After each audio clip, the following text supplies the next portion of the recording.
to this T2 Tibetan Mastiff. After all, who would buy a better, cheaper starship? I doubt it. President Feng Weihao suddenly shouted loudly. All eyes in the venue turned to him. He stood up, with a grim expression, and said, "Our Hurricane Group questions the authenticity of the starship technology provided by Beiyin Group. I doubt Beiyin Group is not fabricating data. This situation was unexpected for everyone. But upon reflection, it seems that this was also something the Hurricane Consortium anticipated. After all, the current price of the North Goose Group's T2 Mastiff-class medium-sized interstellar destroyer has completely exceeded what the Hurricane Consortium can afford. The price is 3 million star coins. This is like stabbing the Hurricane Consortium in the heart. Some might say, well, if that's the case, the Hurricane Consortium can just lower their prices. They could offer their ships for 2,500,000 star coins. Since their production cost is only around 200,000 star coins, there is still room for profit, right? Even if the T2 Hound keeps lowering its price, there is still profit to be made. But that doesn't mean the Hurricane Consortium can lower prices endlessly. If they lower the price to 3 million or even 2,500,000 star coins, what about the customers who paid 4 million star coins for their ships? And what about those who just signed contracts but haven't received their ships yet? Before they even get their ships, the price drops by a quarter? If the Hurricane Consortium dares to do this, the consequences will be very serious. President Feng Weihao's only idea is to question the North Goose Group's T2 Mastiff. Such questioning is allowed. Because before the military procurement fair begins, considering the confidentiality of core technologies of various starship manufacturers, the Empire does not require the release of detailed technical data. They only check basic data related to the ships. Other performance data are provided by the manufacturers themselves. This has led some manufacturers to take risks, exaggerating their ships' capabilities or focusing on combat power while neglecting reliability and stability. Historically, some starships have boasted about their performance, showing impressive combat ability at first, but after a few years of service, they developed many problems. Of course, the Empire would not tolerate being taken advantage of, and those manufacturers paid the price. Although such cases are rare, they are not impossible.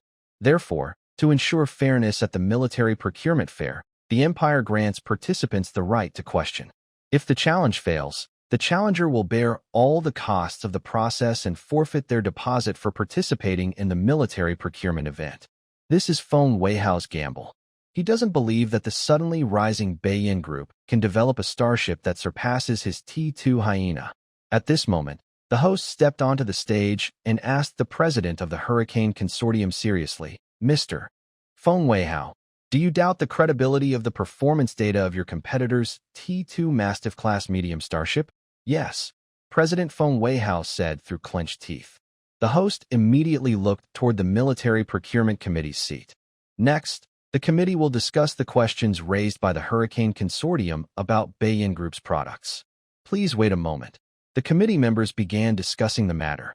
Honestly, with such performance, the T2 Mastiff's price was surprisingly low, which caught them off guard.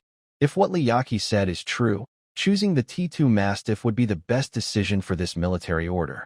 But compared to the well-known T2 Hyena, the T2 Mastiff is full of mystery and uncertainty. Members of the Military Procurement Committee, I accept the questions raised by the Hurricane Consortium. I suggest that since the Hurricane Consortium believes our T2 Mastiff heavy starship's performance is fake, we should have a direct showdown. The true test of a starship's ability shouldn't be in this kind of setting, but in real starship battles, Liyaki said boldly. No one expected Liyaki to propose using her T2 Mastiff to compete against the Hurricane Consortium's T2 Hyena in a starship duel. But on second thought, isn't this the best way for these two starships to prove themselves? Please wait a moment. Our Military Procurement Committee needs to discuss this proposal. The committee members started deliberating. Everyone inside the venue was also talking about it. Chu Xin praised. Liyaki's move is really clever. She directly used the Hurricane Consortium starship as a benchmark, stepping over the T2 Hyena. Then she even offered 3 million star coins, a price the Hurricane Consortium cannot compete with. Now, they faced the challenge from the Hurricane Consortium with calm confidence, choosing to proceed with the starship duel. If Liyaki's T2 Mastiff truly performs as well as she claims, then this starship duel will be a perfect opportunity for her. She will completely turn the Hurricane Consortium's T2 Hyena into her stepping stone, and a very perfect one at that. In just one day, the T2 Mastiff-class medium-sized interstellar destroyer will become famous, capturing all the market share from the T2 Hyena-class destroyers. 3 million star coins. I never expected such a high price. Su Lan nodded in agreement. Shui Xiaoxiao was looking forward to the upcoming starship duel. Zhao Wan'er looked at Zhao Chun with a smile, feeling a sense of suspicion. She wondered if her older brother was the mastermind behind the T2 Mastiff-class destroyer. After over 10 minutes of discussion, the committee representative spoke. After careful consideration, our military procurement committee has decided that, aside from ships number 6 and number 7, all other starships will be eliminated from this procurement selection. We agree that ship number 6 from Bayan Group and ship number 7 from Hurricane Consortium will have a starship duel. This duel will simulate real combat conditions, with each side deploying 30 starships to fight in a designated area. The match will take place 5 hours from now. Both sides should prepare immediately. The representative's words heightened the atmosphere in the venue to its peak. A duel between these two T2 starships was incredibly exciting. It would definitely be the most talked-about headline in this procurement event. Liyaki smiled as she exchanged glances with President Feng Weihao from the audience. Their eyes seemed to spark with electricity. Following the staff's instructions, each side went off to prepare for the starship duel. President Feng Weihao walked quickly ahead. That T2 Mastiff is definitely exaggerating its starship capabilities. How could it possibly be stronger than our T2 Hyena? Feng Xiaowei, following his father and older brother, kept questioning the performance of the T2 Mastiff. Big Wei couldn't hold back anymore. He grabbed his brother's collar and pushed him against the wall. The information about the rival starship in this competition is your responsibility. Why is there no information at all about the North Goose Group starship? Looking at his older brother's fierce face, Xiao Wei felt stunned and scared. I didn't expect that the North Goose Group could come up with such a starship. I looked at their starship data and various information. It was all very vague.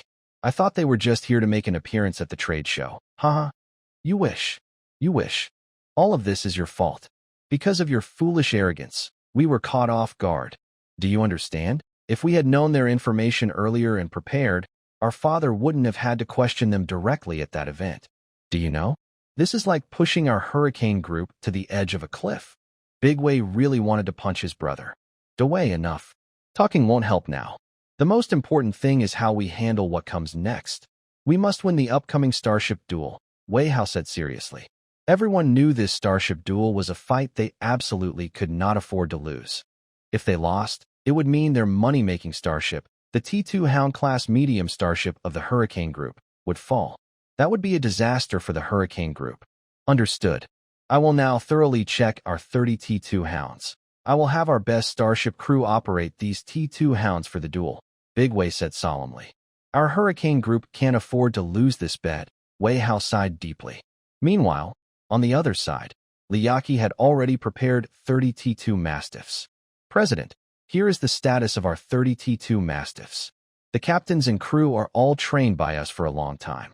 They are veterans and very familiar with the T2 Mastiffs. Plus, their backgrounds and abilities are all solid. The secretary reported the preparations to Liyaki. Liyaki looked serious. This starship duel will be based entirely on real combat. There will definitely be casualties. However, inform our crew that if they sacrifice or get injured during this starship duel, we will provide the highest level of compensation to their families. We will support the immediate family members until old age, and children who reach adulthood can directly join the North Goose Group. For those seriously injured, our North Goose Group will unconditionally offer the best medical care, and they may directly advance to management positions in the future. As long as we win this starship duel, all personnel will receive 300 star coins and can directly join the North Goose Group as middle managers. If they do not want these benefits, each person can simply receive 3,000 star coins instead. In summary, I, Liyaki, will definitely not treat them unfairly. Understood. The secretary immediately began to pass on this message. For the crew members below, No matter how many inspiring words are spoken, they are not as effective as the direct rewards offered by Liyaki. 5 hours may seem long or short. During these 5 hours, the news has started to spread. Someone has challenged the monopoly of the T2 hyena. This is a major event that could shake the entire interstellar warship industry. Many people began to investigate the North Goose Group, learning that they recently launched the popular T1 Wolf-Louse-class medium interstellar destroyer. Their interest grew even more. The 5 hours passed quickly, and attention returned to the venue. On the central platform of the arena, several projection screens and a holographic battlefield model appeared. Outside the starport, in a remote starfield, 60 starships are divided into 2 groups, entering the combat zone. These 2 groups are the T2 Hyena from the Hurricane Consortium and the T2 Tibetan Mastiff from the North Goose Group. The scene is being broadcast inside the arena. You can see that each starship bears the emblem of its respective group. Leading figures, Feng Weihao from the Hurricane Consortium and Li Yaqi from the North Goose Group, sit in the closest seats on either side of the stage. The outcome of this starship duel will determine the future development of these 2 groups. The host reappeared in the center of the stage and said, "Both side starships are now in the designated battle area. The fight will start in 10 minutes. The rules are simple. Within this area, both side starships can fight without restrictions. The battle continues until one side starships lose all fighting ability or surrender." Everyone in the venue is now focused on the holographic star battlefield model. There are 30 glowing dots on each side, representing 30 starships for each team. Who do you think will win this duel? Who knows? If what the woman from the North Goose Group says is true, then the T2 Mastiff probably has a better chance. That's not certain. No one really knows if the T2 Mastiff is truly powerful or just pretending. But we all know the T2 Hyena's performance well. It's been the best-selling starship for the past 10 years. Xiaochen watches Li Yaqi's side profile on stage. She remains calm and confident, like a chess player planning her moves. She has already arranged her entire strategy. Everything she's done is to make her North Goose Group and the T2 Mastiff stand out today. At the same time, she aims to take all the customers away from the T2 Hyena. This battle is not only about winning a big military order, but also about controlling the future market share of T2 starships in the entire Starshine Empire. If her side wins, everyone benefits. If they lose, everyone suffers. Whether North Goose Group can leap to success depends on this fight. I declare the starship duel begins, the host's voice sounds. At that moment, the 30 starships on each side in the video start moving. The battle between the T2 Mastiff-class medium starship and the T2 Hyena-class medium starship officially begins. Who will be the best T2 starship? Everyone in the venue watches the 60 glowing dots on the star battlefield model. Since both sides are starship fleets, there are no special tactics or strategies. They both use similar battle formations, like a straight line of ships. All 30 starships move quickly on one side, ensuring that if they encounter enemy ships, they can fire immediately. 10 minutes remaining until both sides' interstellar warships enter combat range, Wen Dawei said in a deep voice. Wen Xiaowei whispered nearby, "Our T2 Hounds are the best T2-class interstellar destroyers. We will definitely win." He then glanced at Li Yaqi across from him. Not bad looking, he thought. Maybe when her face is ruined, he might still have a chance to get close and have some fun. President Feng Weihao didn't speak. His eyes were fixed on the starship battlefield. Not only him, but everyone in the arena was watching this starship fight closely. Soon, on a live drone feed of the battlefield, the 2 sides' destroyers appeared in the same frame, just tiny dots. This meant both sides were now within each other's firing range. The weapons of 30 T2 Mastiff-class medium starship destroyers moved first. Each T2 Mastiff's twin medium pulse laser cannon fired first, locking onto targets with 60 pulses. Range. It even exceeds that of the T2 Hound, a spectator exclaimed. Don't underestimate this early attack. Just a few seconds ahead can give a big advantage in battle. How is this possible? Our laser cannons are already the most advanced T2 level, Wen Dawei said, surprised. Under his disbelief, 60 pulse lasers hit 6 T2 Hounds on the opposite side. On average, every 10 pulses targeted one T2 Hound. Although the Hounds quickly tried to intercept and defend, their interception rate was only about 15%. As the pulses hit the Hound's hulls, explosions and fireballs appeared one after another. The first starship to fall was born. Actually, 3 of them. 3 T2 Hounds, numbered 011, 012, and 019, had their bows shattered by the blasts, then exploded completely, losing their combat ability. Numbered 029 and 007, the 2 T2 Hyenas, were not destroyed on the spot, but due to the attack, their bridge was damaged, and their control systems were broken. The entire spaceship went out of control and couldn't fight for now. Numbered 022, the T2 Hyena, was in slightly better shape. It was not destroyed or lost control, but its main gun and several secondary guns were all destroyed, and there were many pockmarks on its armor. Its fighting ability dropped a lot. If it kept fighting, destruction was only a matter of time. At the start of the battle, the Hurricane Group lost 3 T2 Hyenas, all heavily damaged. Dawei Feng clenched his fists. He was waiting for his T2 Hyena to fight back. He comforted himself silently. This was just the beginning.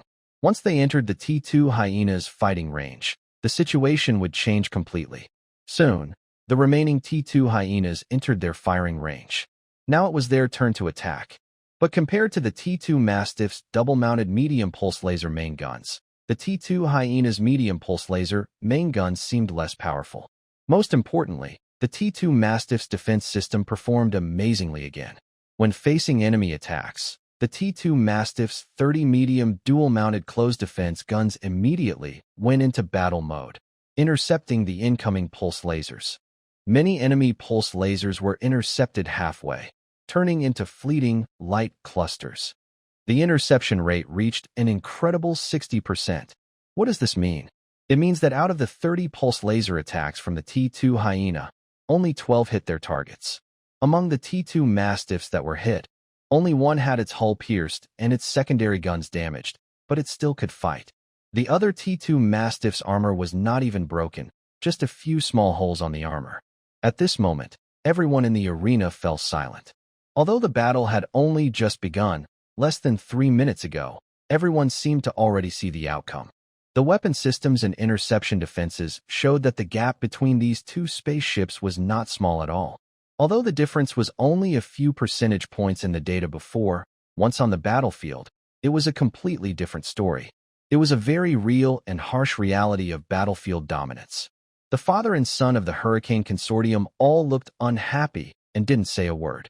President Feng Weihao covered his face with his hands and stopped watching the battlefield broadcast. Feng Dawei's eyes were bloodshot, and he trembled as he watched the scene on the battlefield. He really didn't want to believe what he was seeing. Feng Xiaowei looked lost and kept muttering, "Impossible. This can't be. They must be cheating." The battle continued. Both side starships kept getting closer. Then, it was time for the secondary guns of both fleets to fire. The T2 Hyena was equipped with 4 medium-sized electronic rapid-fire secondary guns. The T2 Mastiff had 6 of these guns. Although there was only a 2-gun difference, during the intense fire exchange, everyone clearly felt the gap in firepower, firing speed, and accuracy between the two. One by one, the T2 Hyena-class medium starships were destroyed under continuous shelling. It wasn't until 10 minutes later that a T2 Mastiff-class starship was finally destroyed after being attacked by several enemy ships. By this time, 10 T2 Hyenas had already been destroyed. The outcome of this starship battle was very clear. However, the father and son of the Hurricane Consortium still refused to admit defeat. They couldn't find the words to say. The successive destruction of T2 Hyenas seemed to mark the end of the era for T2 Hyena-class medium starships, the T2 Mastiff-class starships of the North Goose Group. At this moment, they were crowned kings. Half an hour later, the result of the battle between the T2 Hyena and the T2 Mastiff was announced. All T2 Hyenas were wiped out. 5 T2 Mastiffs were destroyed, 5 were heavily damaged, and the rest of the starships suffered varying degrees of damage. The battle loss ratio reached an astonishing 6-1. Even including the heavily damaged T2 Mastiffs, the loss ratio was still a terrifying 3-1. The people inside the venue remained silent for a long time after seeing the result. At first, they found it hard to believe. Then they became excited and couldn't hide their joy. Most of the starship manufacturers present were only responsible for some parts and modules. If T2 Hound won, it would simply strengthen its original empire. But now, T2 Mastiff is even stronger, meaning Bayin Group will rebuild a business empire. By working with Bayin Group, they could share in the success. It's like one person winning and everyone around benefits. Liyaki wore a natural smile, as if she had expected this outcome. But inside, her heart was pounding like a small deer. Although she was confident about this result, she still felt nervous until the final decision was made. Only now did she feel truly grounded. She looked toward the audience seats. To outsiders, it seemed like this woman was announcing her victory, signaling that an era belonging to T2 Mastiff was about to begin. In reality, the direction she looked at was the box where Zhao Chun was sitting. Only Zhao Chun understood what Liyaki was trying to tell him. She was saying, "See, I did it. I didn't let you down." At this moment, she looked like a girl with a good report card sharing her happiness with her parent. Some people were happy, others worried. Compared to the other side, the Hurricane Group, the situation was quite bad. The three members of the Hurricane Group looked more and more worried. President Feng Weihao's face was dark, and he hadn't spoken a word for half an hour. Young Master Feng Dawei still looked in disbelief, unable to accept that the business empire he built for T2 Hound could collapse so easily. Feng Xiaowei looked like a neglected pet dog, lost and helpless. At this time, the host came on stage and said seriously, "I announce that, according to the judgment of the Military Purchase Committee, the Hurricane Group's challenge to Bayin Group's T2 Mastiff is invalid. According to the rules, Hurricane Group will bear the losses caused by this starship competition against Bayin Group, and all deposits for this military purchase will be confiscated. He will not be able to participate in any upcoming military procurement bids." At the same time, after a unanimous decision by the Military Procurement Committee, the T2 Starship Destroyer bid was won by Bayin Group's T2 Tibetan Mastiff class medium starship destroyer. Next, Miss Liyaki, a representative of Bayin Group, will discuss the detailed military purchase order with the Procurement Committee. Under the invitation of the staff, Liyaki left the venue like a winner, drawing envy and admiration from everyone. She is about to sign a military purchase order worth hundreds of billions, which will elevate Bayin Group to a new height. But this is only the beginning of the storm. The Hurricane Consortium will face a series of negative effects because of this. Everyone can imagine that the orders for the T2 Hyena from the Hurricane Consortium will drop sharply, and even the current signed orders might face cancellation by buyers. These issues will cause a chain reaction that affects the consortium's financial stability. Whether the Hurricane Consortium can survive this difficult time is unknown. That was amazing. I never thought I would see someone overthrow the dominance of the T2 Hurricane Consortium's T2 Hyena, Xue Xiaoxiao said in surprise. Chu Xian nodded and said, "If I remember correctly, this Bayin Group is from the North Wind Star region. I bet my grandfather would be laughing in his sleep. He is always worried that his star region lacks a strong starship manufacturing group.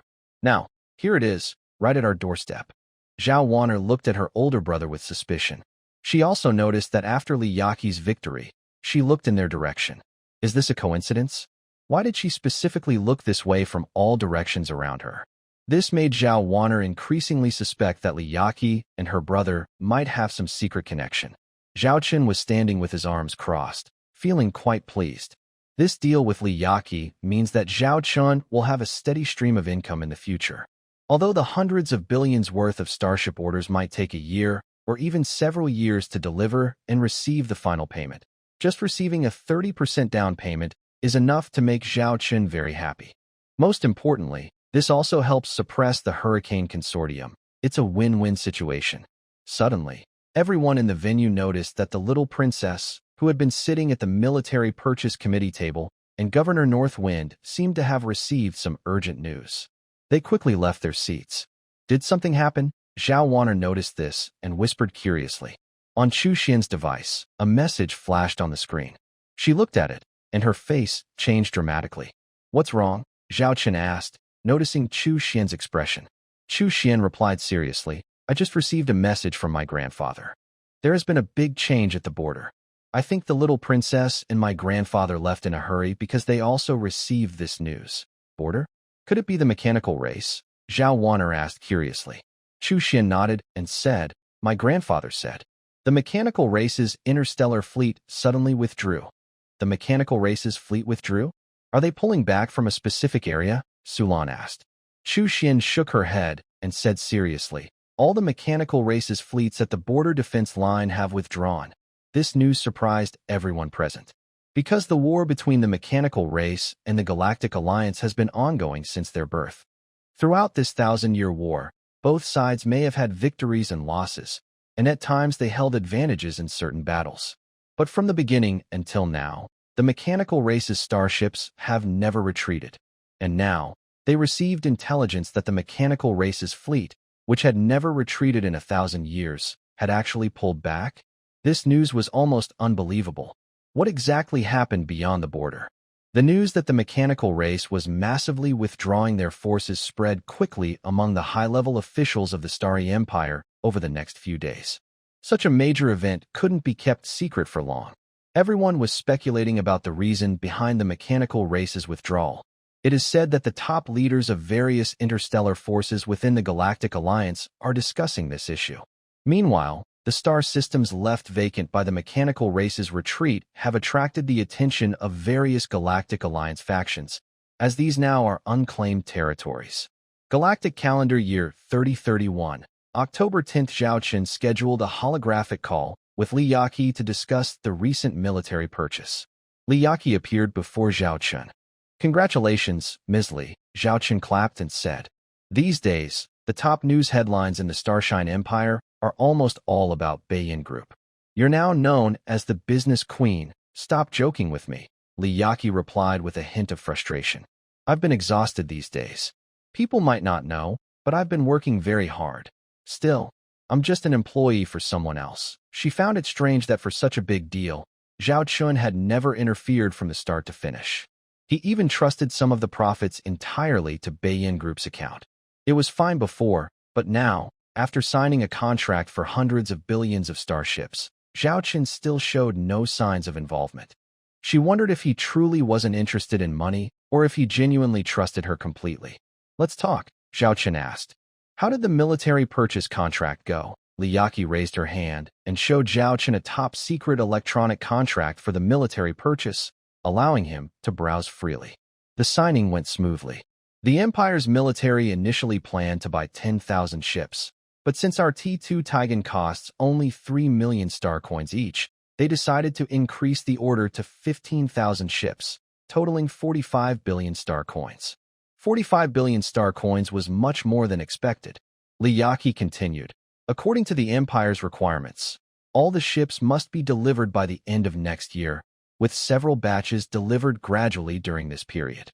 Based on our previous profit-sharing agreement, I will cover all costs, so you will receive 31.5 billion star coins. Congratulations, Lord Viscount.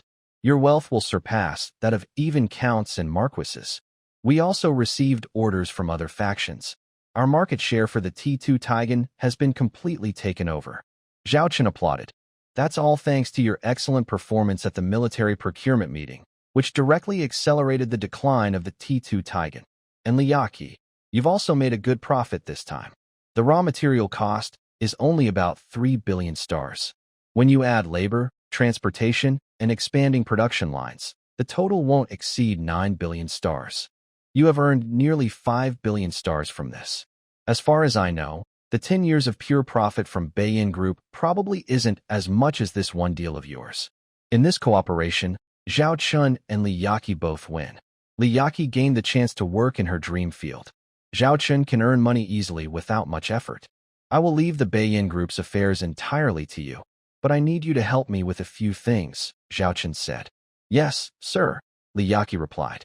Zhao Chun continued. Now that Beiyin Group is bigger, it's easier to buy raw materials for starships than before. So in the future, I need you to buy some raw materials for starships along with your usual procurement, and I will arrange for Qi Tong to secretly transport them using her channels. Previously, Beiyin Group only bought a few billion stars worth of raw materials each year. At that time, Zhao Chen didn't use Beiyin Group's channels directly, to avoid revealing their connection. But now that Beiyin Group is large and powerful, buying this amount of raw materials won't attract attention. Zhao Chun can safely use this channel. No problem. Just give me the raw material order when the time comes. Li Yaqi agreed. After their conversation, the call ended.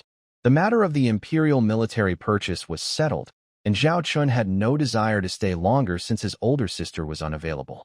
After saying goodbye to Chu Xian, Su Lan, Shui Xiaoxiao, and others, Zhao Chen's T3 Blizzard began its journey back to the Xianglong star system. Meanwhile, those still discussing how Beiyin Group launched the T2 Hidden Mastiff-class medium interstellar destroyer and pushed the Hurricane Consortium's T2 Hyena-class destroyer off the throne, had no idea that the true mastermind behind the event had already quietly left. Their eyes only saw Li Yaqi, the rising business queen of Beiyin Group. Blizzard-class light interstellar battlecruiser. Bridge, staying on my own starship bridge is still more comfortable, Zhao Chen said, adjusting the captain's chair to a comfortable position and opening the system interface. I've been spending these days with Zhao Wanner and the others, so I haven't had time to check the latest quarterly tasks. Quarterly tasks. 1. Exchange for AT3 level support starship blueprint. 2. Have at least 100 combat starships. The second requirement isn't too difficult. If the number isn't enough, I can just build more T2 Black Rhinos, since they are cheap and cost-effective. For the first requirement, Zhao Chun needs to consider the system points issue. At this moment, Zhao Chun feels like someone is watching him. He opens his eyes and sees Zhao Wanner standing nearby, staring at him intently. Is there something on my face? Zhao Chun asks, touching his face. Zhao Wanner doesn't reply, just keeps watching him. What's wrong? Zhao Chun asks, puzzled. Zhao Wanner, like a detective, asks mysteriously, is that Yi Chi and the T2 Tibetan Mastiff related to you? Wow. This woman's intuition is incredible. She guessed that just like that? Zhao Chun is startled but keeps a calm face. How could I have anything to do with that business genius? If I do, I only know her brother. Really? Zhao Wanner looks at Zhao Chun with suspicion.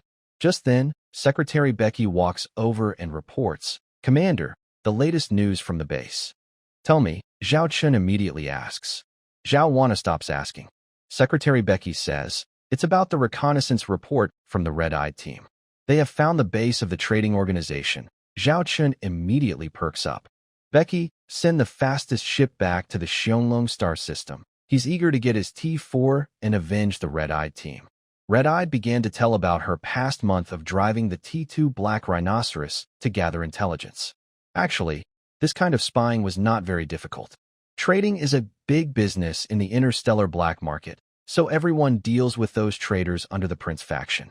Red-Eyed quickly traced the source and found the main base of these traders. It was located in the border space of the interstellar region between the Blue Star Domain and the Central Star Domain of the Starry Empire. Like the original Bloody Mary mercenary base, building a base in such a place is very safe. But no one expected it to be so deep inside the Starry Empire. On second thought, this actually proves that these traders are connected to the Prince faction. With the Prince faction's protection, this place is actually the safest spot for the traders.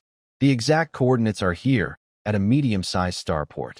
From my observations over some time, there is at least one large fleet, with about 3,000 starships stationed here. But their quality isn't very high, just a bit better than the star forces you dealt with in the Reef Starfield, Red-Eyed reported. Do you have detailed information about the combat strength of those starships? Zhao Chen asked. Red-Eyed said, we don't have complete info, but based on my estimates, there are about 30 T3 starships, around 1,000 T2 starships, and the remaining 2,000 are T1 starships. There might be even more T1 starships, because they often fleets carrying slaves captured from various places. 30 T3 starships. If it were before, Zhao Chun might not be confident to take on such a tough target. But by the end of this year, Zhao Chun will have a batch of T3 starships coming into service, including a main starship class, the T3 Phoenix class carrier. With such a force, Zhao Chun is confident he can take down this trader's main base. At this moment, Red-Eyed hesitated and said, but if you really attack this trader group, it could cause you quite a bit of trouble. Because behind these traders is the Prince faction. Not to mention whether they can trace your information. Just the location of the traitor starport suggests that if the fighting doesn't end soon, the prince's faction might send reinforcements to support the battle. By then, your fleet could be caught from both sides. Hearing this, Crimson Eye looked at Zhao Chun and said, "We can feel your desire to avenge us. But if risking your life now puts our precious peaceful life in danger, I really don't want you to take that risk." From her words, Zhao Chun could see that Crimson Eye was truly conflicted. She definitely didn't want to admit she didn't want revenge. Recently, she kept seeing the terrible scenes of the Bloody Mary mercenary group's main base being attacked. But she also saw her subordinates, friends, and the children she saved living happily and safely on the Xianglong star system. She didn't want her revenge to ruin this happiness.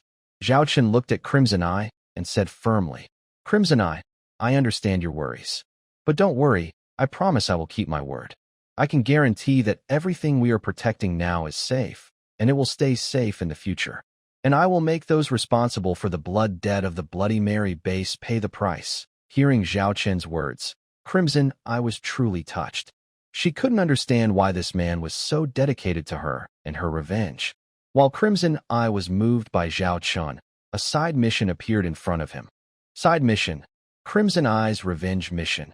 Investigate and eliminate the leader of the trading organization under the prince's faction and attack the fleet commander of the Bloody Mary mercenary group's main base. Reward: T4 Starship Technology Blueprint. T4 Starship Technology Blueprint. Zhao Chun had to get this. Forget about the traitor. Even if the prince himself appeared, it wouldn't matter. But to make sure everything goes smoothly, I need you to gather more detailed information and give me some time to prepare. By the end of this year, I will launch a military operation against that traitor's main base." Zhao Chun told Crimson Eye. Crimson Eye nodded understandingly. Zhao Chun looked in a direction outside the command bridge. It was the construction area for the T2 Hammer-class heavy interstellar industrial ship and the T3 Furnace-class heavy interstellar industrial ship. The new generation of starships for the Falcon fleet was being built there. Next October and November would be the hardest times for the Hurricane Group. Because of the appearance of the T2 Mastiff, their T2 Hyena had no more orders. Even their old orders were being cancelled. "Big brother, another Star Lord has defaulted. They'd rather pay the penalty than keep our T2 Hyena." Feng Xiaowei entered an office, looking at Feng Dawei, who seemed a bit down. Feng Dawei's desk was cluttered with many empty bottles. They used to beg us to sell them starships like puppies. Ugh, Feng Dawei cursed. Feng Xiaowei continued, "Our funds are running out. If we don't solve the money problem within a month, our raw material supply will stop, and the research on the two T3 starships will be halted."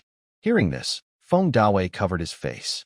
Once a proud man, he didn't want to face this mess, so he was drinking himself away. At that moment, a figure entered the room. "Dad." Feng Xiaowei looked at Feng Weihao, who had half-white hair. In the past month or two, his father, Feng Weihao, had been running around trying to fix the crisis at the Hurricane Group. Feng Weihao walked up to his eldest son, grabbed a nearby bottle, and smashed it on his son's head. The son was stunned, staring blankly at his father.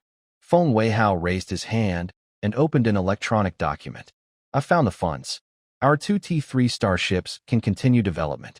If you're my son, then get back on your feet. Take back everything that belongs to our family."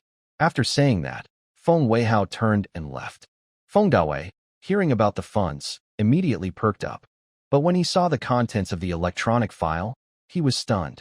It showed that the Hurricane Group would receive financial support, but at the cost of 59% of the company's shares. And the recipient was the Blue Star Domain Governor and Marshal Huang Zhixiong's backing Huang family. Wen Dawei understood that his father had sold the Hurricane Consortium to survive and get by. North Goose. Liaki. Wen Dawei, swear I will never side with you. What I lost today from the Hurricane Consortium, I will take back 10 or 100 times over. The shame you have brought me, I will make you pay the price." Wen Dawei shouted angrily. "Your Excellency Governor, the data modification suggestions you gave us for the T3 White Eagle-class medium starship cruiser helped us solve a difficult problem that had been bothering us. This allowed us to continue upgrading the T3 White Eagle project," said a starship engineer dressed in white, looking excitedly at Governor Beifeng. Just because Governor Beifeng provided a few data points, they saved at least several months, even a year, of research time. Don't thank me.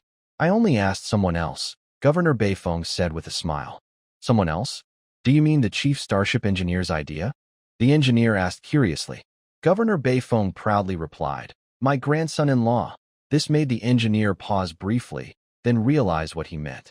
Governor Beifeng's grandson-in-law was none other than the young master of the Chu family, a very promising match.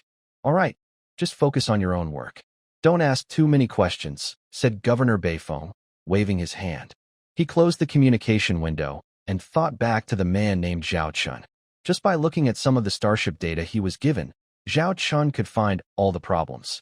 Chu Changhe is really lucky to find such a good grandson-in-law. He's like a moving treasure trove, thought Governor Beifeng, feeling a bit envious. Then he thought of his own unproductive grandchildren. Although he had many descendants, none were as likable as his granddaughter Chu Xian. Now Chu Xian had found such a wealthy and talented husband. Compared to her, his temperamental granddaughter really worried him. Oh well, children will find their own happiness, sighed Governor Beifeng, shaking his head. Mid-December, year 3031 of the galactic calendar, 2 months had passed since the Empire's military purchase. After winning the order, Beiyang Group immediately began expanding the production line for the T2 Tibetan Mastiff. The expansion is now dozens of times larger than before.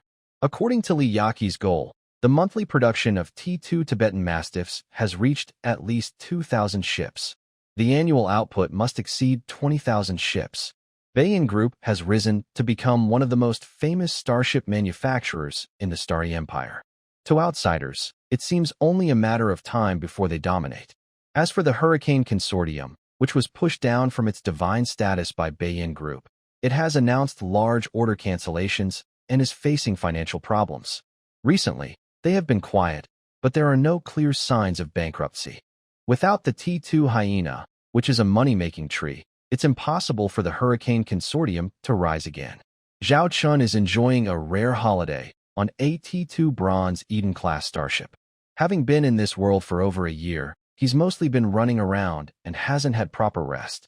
These past 2 months, he finally experienced what it's like to be a lord.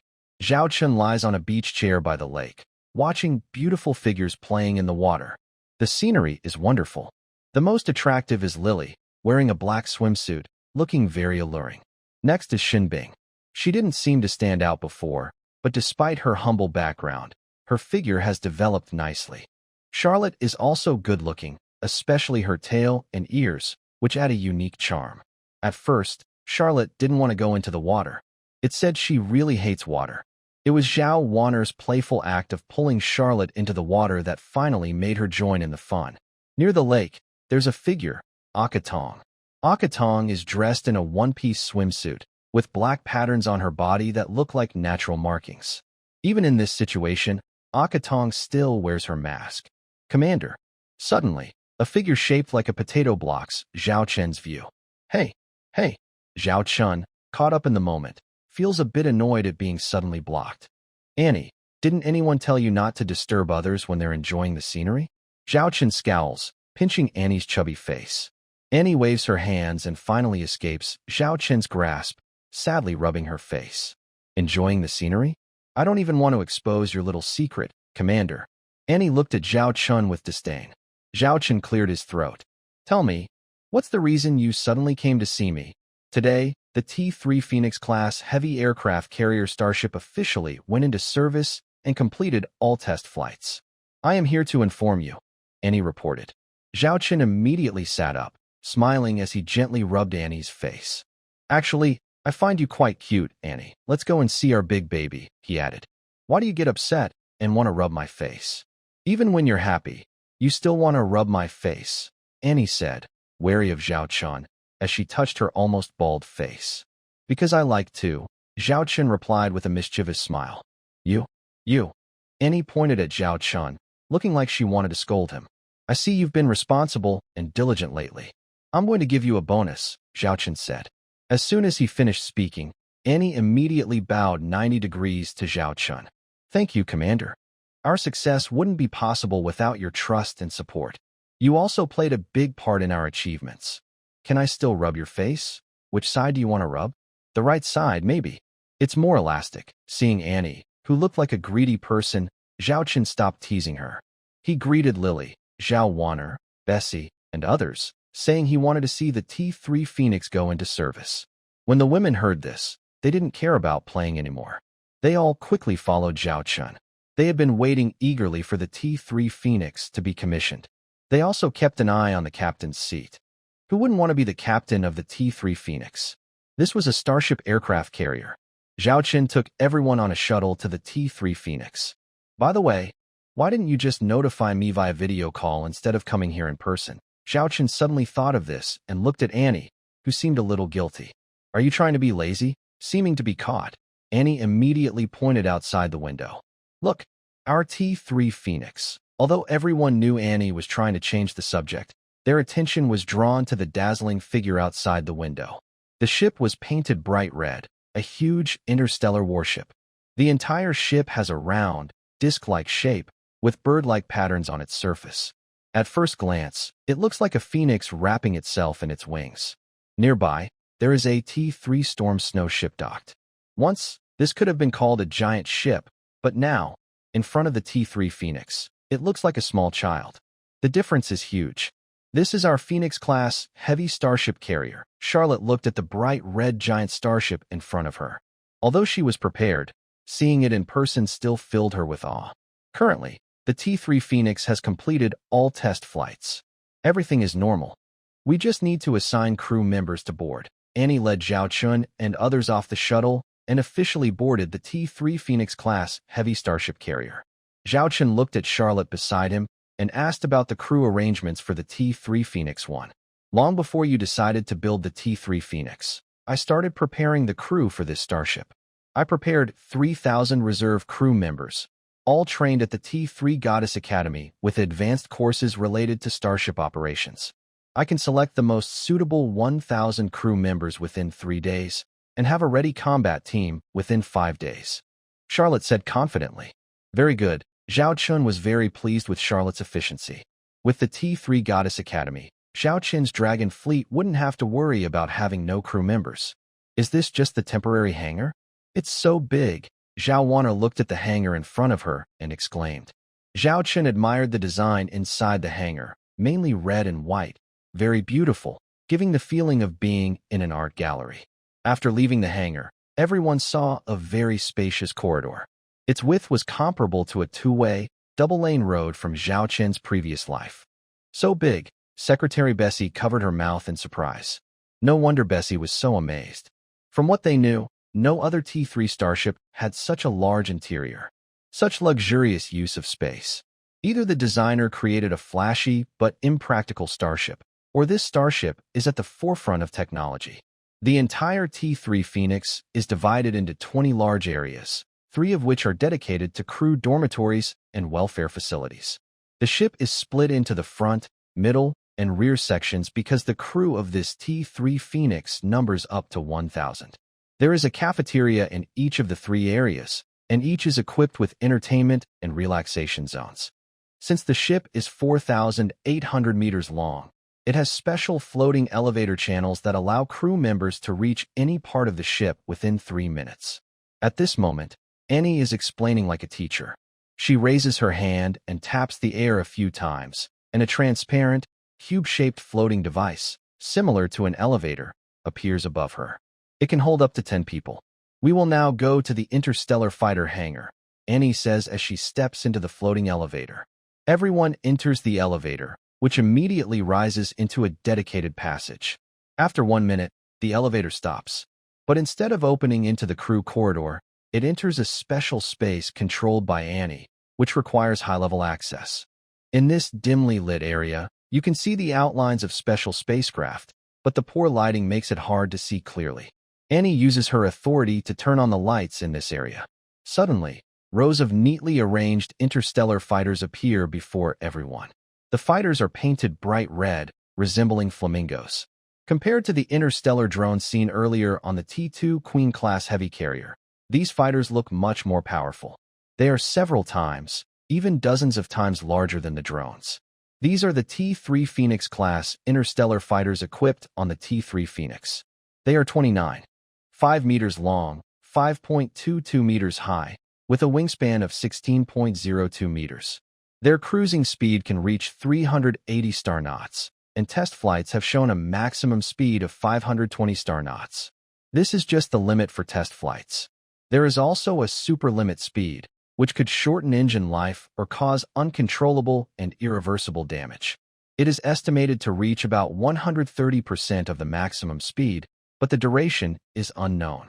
The T-3 Phoenix class interstellar fighter is equipped with one particle energy cannon for laser machine guns and 30 small onboard interstellar missiles.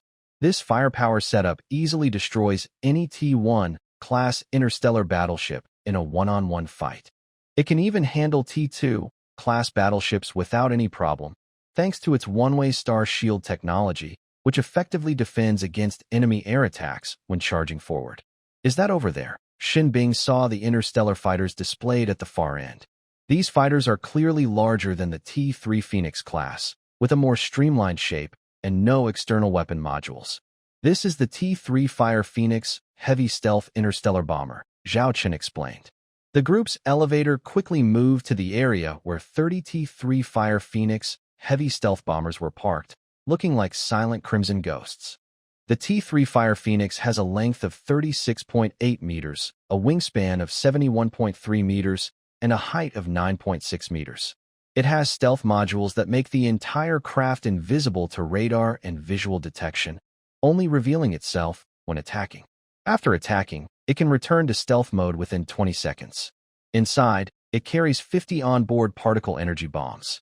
Don't underestimate these 50 bombs. Each one is as powerful as a main gunshot from a T-2 battleship, Annie explained. This is just the storage warehouse for interstellar fighters, part of the fighter hangar system. Above and below us are dedicated landing pads for these fighters. Fighter pilots will board from there, and a dedicated logistics team will service them. Before battle, these fighters are gradually moved to the landing pads and then launch their attacks. After admiring the fighters, Zhao Chun and the others arrived at a much larger hangar. This hangar is different from the previous one. It is more densely packed, with each fighter stored in a foldable mode, like silent bats waiting in the darkness for the hunt. This is the storage area for unmanned interstellar drones. This is just one of 4 hangars located at different parts of the carrier's starship. It stores a total of 3,000 T-3 Black Phoenix medium interstellar drones and 20 T-3 White Phoenix electronic jamming stealth drones. Annie continued, according to the T-3 Phoenix design, the interstellar fighters can all launch within 10 minutes. Returning to resupply and launching again only takes 3 minutes per fighter. The interstellar drones can all be deployed in 3 minutes, and each drone can return for resupply and launch again in just 30 seconds. For the aircraft carrier starship, the efficiency of launching and returning interstellar fighters and drones directly affects its combat strength. Next, let's go to the bridge. Commander, you need to prepare to appoint the captain for this position, Annie said, blinking at Zhao Chen. Suddenly, the atmosphere inside the elevator became tense. Zhao Chen looked at Annie. She was definitely doing this on purpose. Zhao Chen was positioned right in the middle of the group of women inside the floating elevator. Although they were talking about the strengths of the T-3 Phoenix class heavy aircraft carrier starship, Zhao Chun could sense the underlying tension. The captain of the T-3 Phoenix 1. This is a dream position for any starship captain. If there is romance beyond the massive ships and cannons, it would be the spectacular scene of thousands of interstellar fighters and drones rushing toward the enemy fleet at the command of a single order. Currently, the candidates for this position under Zhao Chun are Charlotte, Zhao Wanner, Xun Bing, Qi Tong, and White Snow the Wolf Girl. Charlotte is undoubtedly the best choice. She has the ability, combat experience, and is a veteran of Zhao Chen's dragon fleet. All factors make her suitable for this T-3 Phoenix. Zhao Wanner is also trusted by Zhao Chun. Although she lacks some practical combat experience, her talent in battle and command was fully demonstrated during the previous operation with the T-3 Phantom Stinger-class light stealth interstellar bomber. Moreover, compared to the T-3 Phantom Stinger, the position of the T-3 Phoenix is safer, as it is located at the core of the fleet. If the starship fleet's carriers are threatened, the situation for the entire fleet would be dire. White Snow, the wolf girl, was recommended by Charlotte. She also has skills and talent, but according to rank, she naturally falls behind Charlotte. Shenbing and Qitong recently joined the Shadow Dragon fleet. Their abilities are well known. Shenbing is a top student recruited from the North Star Academy by Zhao Chun. Qitong comes from a long-standing interstellar mercenary group, so her skills are also impressive. Although these women haven't explicitly said they want to be the captain of the T3 Phoenix, their eager looks reveal their ambitions. Annie's words earlier were like dropping a stone into a quiet lake. That girl was deliberately provoking me. Zhao Chun looked at Annie in front of him, feeling an urge to go and give her a kick. Annie shivered and felt a chill. She touched her stomach, thinking she probably didn't eat enough at noon. Soon, they arrived outside the bridge of the T3 Phoenix. The bridge door was an automatic virtual light door, transparent from one side. The outside couldn't see inside, but inside could see out. It also automatically recognized the permissions of the crew members. Although none of the people present were official crew of the T3 Phoenix, they were all senior officers in the Shadow Dragon fleet, with permissions just below Zhao Chun. Entering the bridge was no problem. After scanning Zhao Chun and the others' identities, the bridge door disappeared. In front of them appeared a grand, crimson-colored bridge. Zhao Chun and the others stepped inside. Looking up, they saw a 5-layer hollowed-out structure on the ceiling, and looking down, there was also a 5-layer hollowed-out layout. The entire bridge looked like a fiery red nest of a bird, full of textured patterns. The command center was located in the very middle. Its function was similar to that of the T3 Blizzard, but more extensive. The Blizzard only focused on its own combat, while the T3 Phoenix needed to command over 1,000 starfighters and drones. Their systems were completely different in strength. Inside this bridge, there are 100 crew positions, capable of controlling all data for every department of the T3 Phoenix, Annie explained. Charlotte and the others looked around the entire bridge, their eyes full of admiration. Isn't this the stage they've always dreamed of? Charlotte's tail was wagging nonstop at this moment. Her red eyes shone with a bright glow. Zhao Chun walked to the command platform, skillfully summoned a floating captain's chair, and sat down on it. The chair adjusted itself to fit Zhao Chun's body perfectly and could sense his brainwaves to move to any part of the bridge he wanted. When not in use, it would automatically retract into the floor. I have decided that I will be the captain of this T3 Phoenix for now. Lilith will be my secretary, and Qitong will be my deputy captain, Zhao Chun announced to the women. Although they felt a little disappointed that Zhao Chun was the captain, they understood that as the commander, he was the most suitable person to lead the strongest starship of the Xianglong fleet. The T3 Phoenix suited Zhao Chun's role perfectly. As the fleet commander, he couldn't keep commanding the T3 Blizzard in battles like before. That wouldn't be appropriate. Having Qitong as his deputy was a bit special. Commander, I think I shouldn't be the deputy captain. I am already enough as the captain of the T2 Black Rhinoceros, Qitong said, feeling a bit surprised. Zhao Chun pretended to be serious. We are short of personnel right now. Your role as my deputy is perfect. This is an order, not a discussion. The other women didn't mind this arrangement. After all, a deputy captain was just a secondary role. Charlotte and Zhao Wan'er, who came to Zhao Chun's starship as deputy captains, might not mind, but with the fleet lacking top-tier leaders, it would be a waste of talent. Qitong had just joined the fleet and lacked a sense of belonging.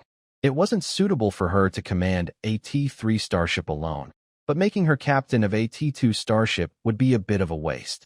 Being Zhao Chun's deputy was the best transitional position for her. I understand your thoughts. Don't worry.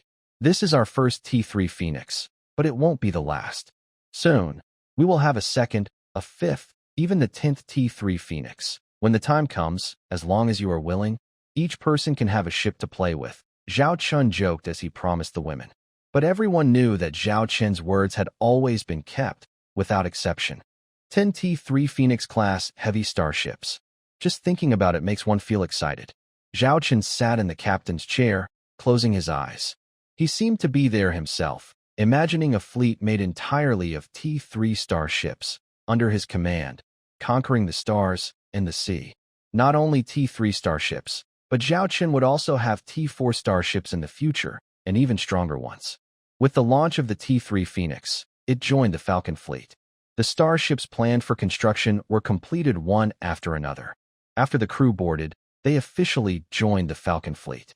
Galactic Calendar, December 25th, 3031. The construction plan Zhao Chun made at the end of September was completed nearly a week early, except for the T4 Rebirth clone starship, and all starships joined the fleet's combat units. T3 Phoenix-class heavy carrier starship, Bridge Lilith, stood on Zhao Chen's right side, and Vice Captain Chi Tong stood on his left. The Falcon fleet is ready. The entire fleet has 102 combat starships, including 26 T3 starships and 76 T2 starships. Total combat personnel, 7,300.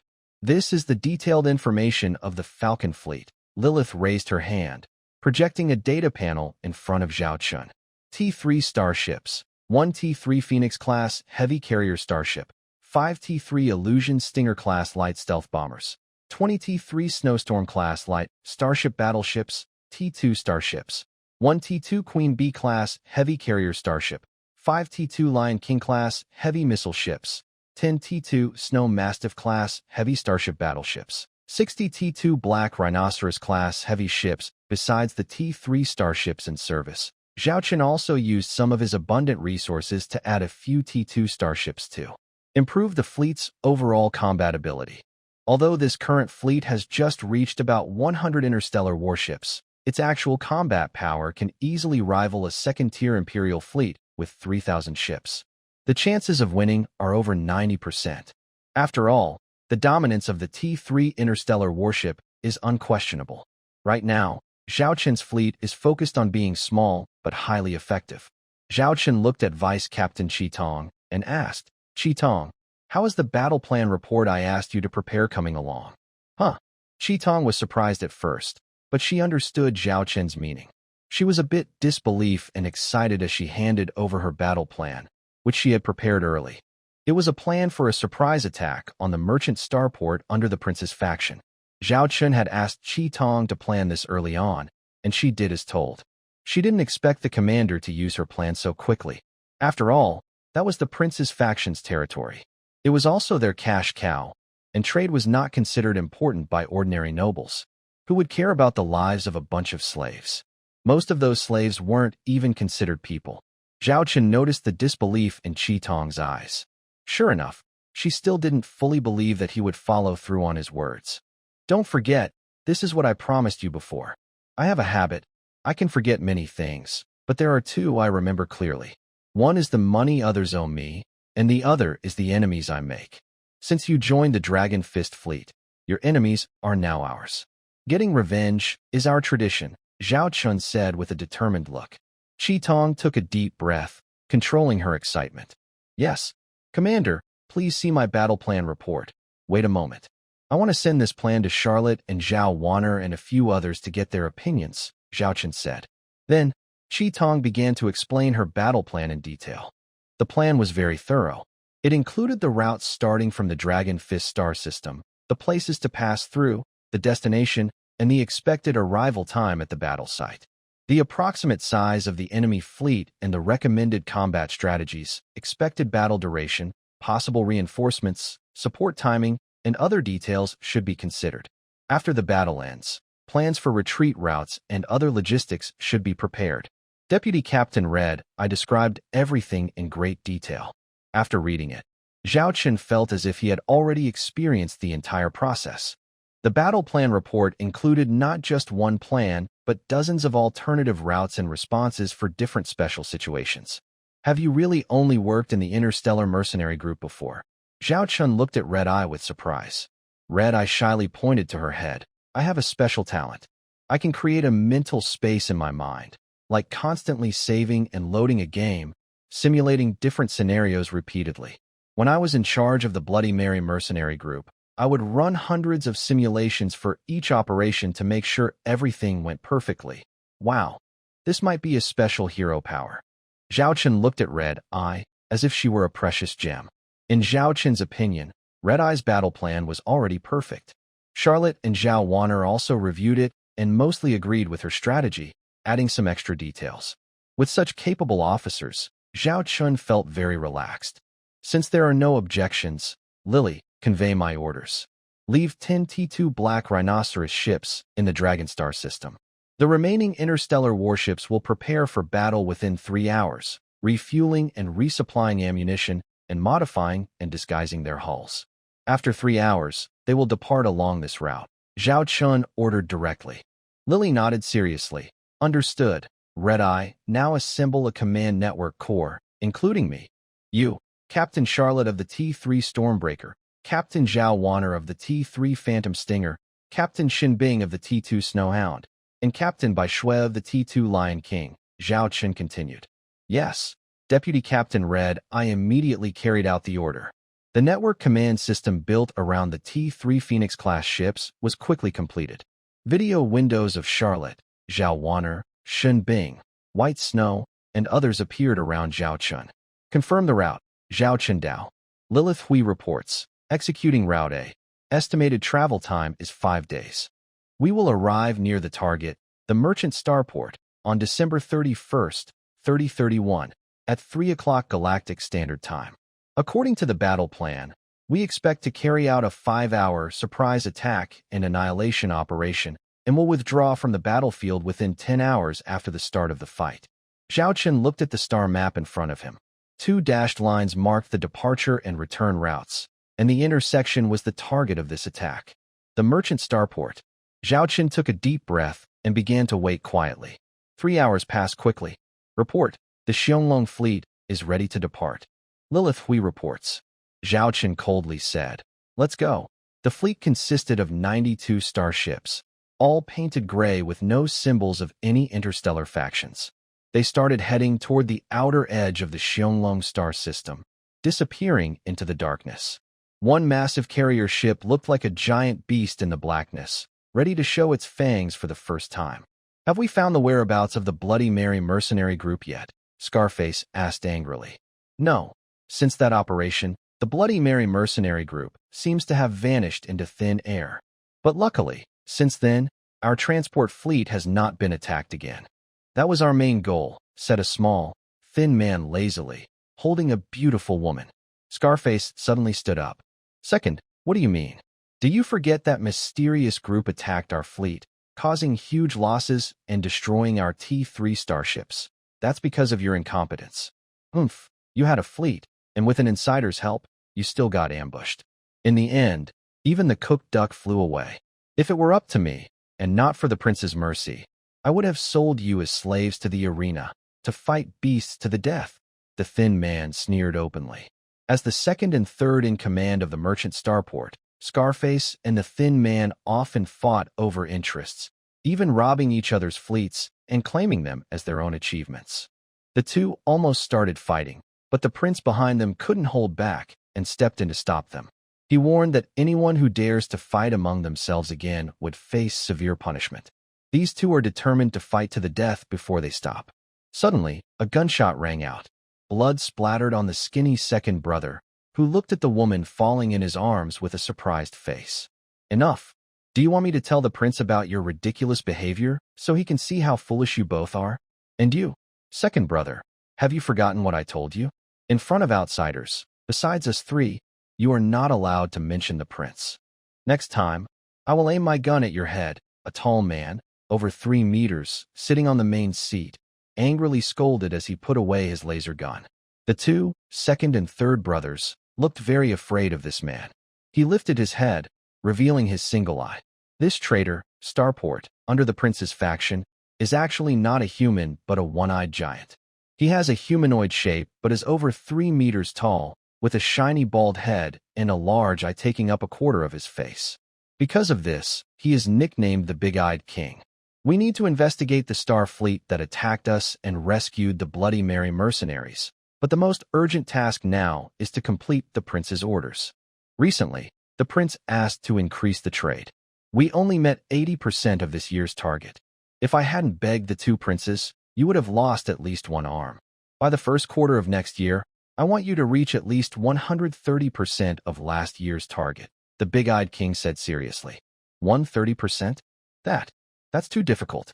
Over the past few months, we've increased hunting, but neighboring star systems are now more alert, and capturing costs have risen sharply. the skinny second brother said with a strained face. Third brother also looked distressed. The big-eyed king stepped forward, grabbing each of them by the neck with one hand. I'm not discussing with you. I'm delivering the prince's orders. If you don't meet the target next quarter, you'll have to make up for it yourselves. Yes, the two brothers reluctantly agreed. Big brother, why has the prince suddenly asked for more captures in the past 6 months? The second brother, the skinny monkey, curiously asked. In the next moment, he was slapped by the big-eyed king. Forget the rules? Don't ask about things you shouldn't. The third brother, with a scarred face, was pleased to see this, but he soon received a slap as well. Third brother, I can overlook your past sneaking around, but now is a critical time. If you dare to make any more small moves, I will cut off your hand. I know I was wrong, said the skinny monkey and scar-faced brother obediently in front of the big-eyed king, acting like a well-behaved puppy. Unaware to these three leaders, danger was already looming over their heads. Outer area of the Traitor Starport 5T3 Illusion Stealth-type light interstellar bombers were approaching for reconnaissance. Even if there were passing ships or patrol fleets, they wouldn't be able to detect these hidden stealth bombers. After collecting the intelligence, Zhao Wan'er immediately reported to Zhao Chun. The defenses of the Traitor Starport are very tight. Inside the starport, only 500 interstellar warships are docked, with another 2,500 ships forming 5 zones, surrounding the port from 5 directions. Unless we sneak in with stealth ships like our T3 illusion bombers, it's very hard to get close to the starport. Zhao Chun rubbed his chin, recalling the intelligence reported earlier by Qi Tong. Then let's carry out our plan, Zhao Chun said, glancing at Qi Tong nearby, who was clenched fists and trying to control her emotions. If looks could kill, Qi Tong would have already destroyed the port in front of her. System mission update. Side mission. Qi Tong's revenge mission details. Investigate and kill the leader of the trading organization affiliated with the Prince faction and attack the fleet commander at the Bloody Mary mercenary base. Mission objectives. Kill the big-eyed king, the skinny monkey, and the scar-faced man. Challenge.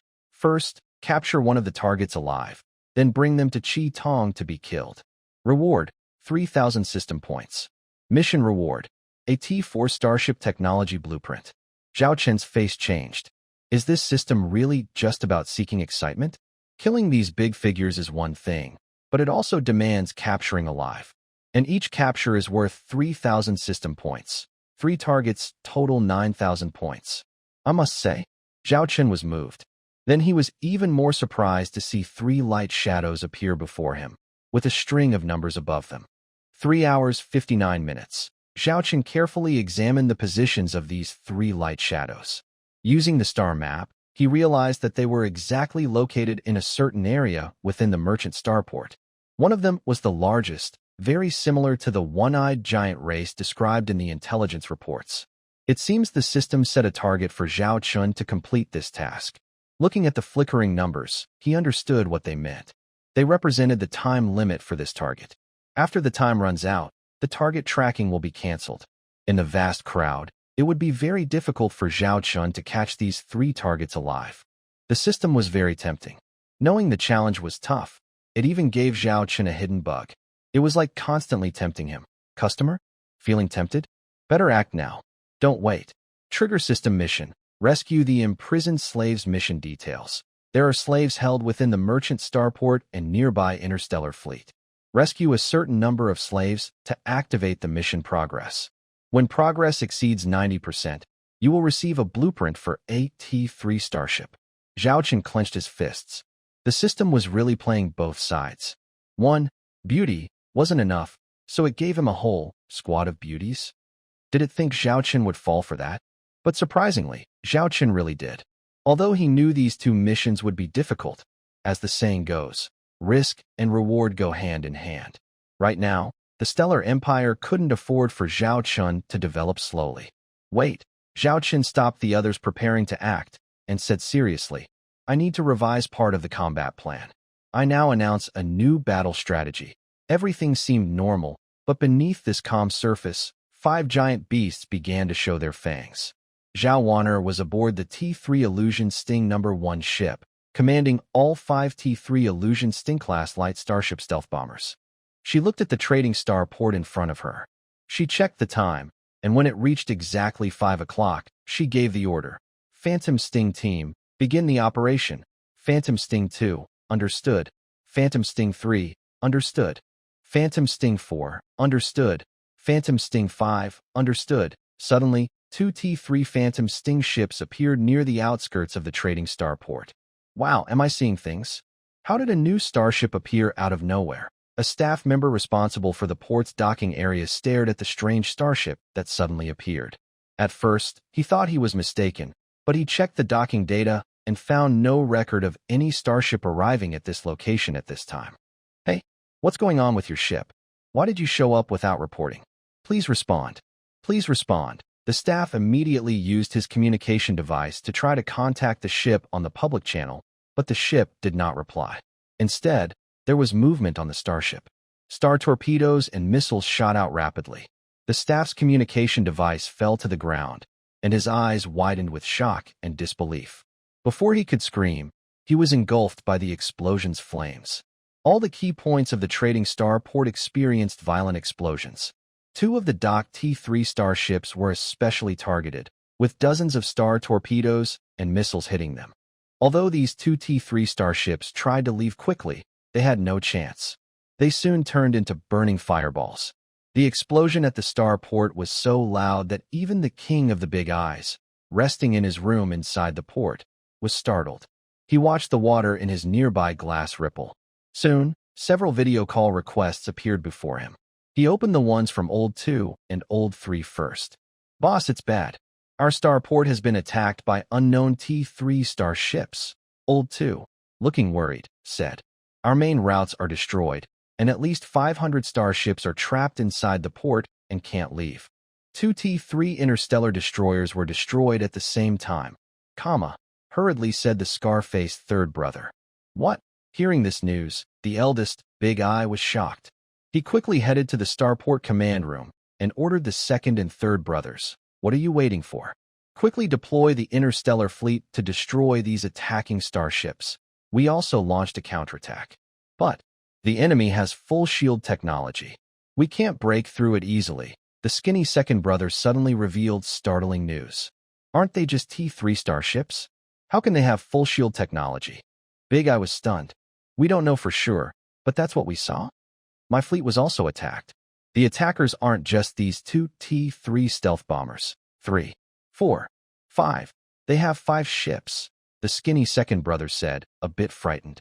At this moment, Big Eye arrived at the starport command room. The room was in chaos because many starships were stuck in the docks.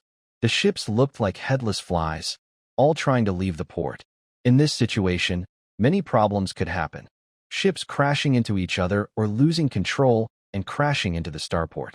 In short, it was a mess. Why haven't you activated the starport's defensive weapons? Big Eye shouted at his deputy, who was on guard in the command room. Starports usually have some defensive weapons, and some military starports' defenses are as powerful as several T-3 starships' firepower. The deputy pointed at a virtual screen showing hundreds of boxes, 2/3 of which were black, and the remaining third mostly red. Our starport's defenses were mostly destroyed during the first enemy attack. The remaining defenses are barely holding, the deputy said helplessly. Seeing this, Big Eye's face darkened. He immediately raised his hand and activated the radar map of the entire starport and its surroundings. Now, 5 enemy starships marked in red could be seen. This is an attack by unknown T-3 interstellar stealth bombers that suddenly appeared around our space station. 2 of them immediately began firing at our space station, causing the damage you see now. The remaining 3 are attacking our first, second, and third interstellar fleets, focusing on our T-3 interstellar battleships. So far, we have lost nearly 10 T-3 interstellar battleships. The deputy reported this very bad news. 10 ships lost? King Big Eye's eyes widened like discs. Remember, he only has about 30 T-3 interstellar battleships, thanks to the prince's support, which helped develop this fleet. In just a short time, we've lost a third of them? Don't panic. If the enemy only has 5 T-3 stealth bombers, their weapons and ammunition should be almost gone. Order our interstellar battleships to surround these stealth bombers. We don't have anti-stealth ships or equipment, but blocking their escape routes might force them out. King Big Eyes quickly made a decision. He thought of the only way to deal with these T-3 stealth bombers right now. Warning, warning, warning. Large numbers of interstellar fighters and drones are attacking our 4th and 5th fleets. Suddenly, a shocking report came from his subordinates. Interstellar fighters? Drones? How many are there? King Big Eyes asked immediately. It seems the enemy didn't just send 5 T-3 stealth bombers, but came prepared. There are probably enemy T-2 carrier ships and battle groups in the distance. There are over 300 interstellar fighters and more than 3,000 drones. According to Deep Space Telescope scans, they are T-3-level interstellar fighters and drones. King Big Eyes froze, his face full of disbelief. Did a T-3 carrier ship arrive? Warning, warning, warning. Large numbers of interstellar fighters and drones are about to reach our area. The 4th and 5th fleets of the traitors' ships echoed with this warning.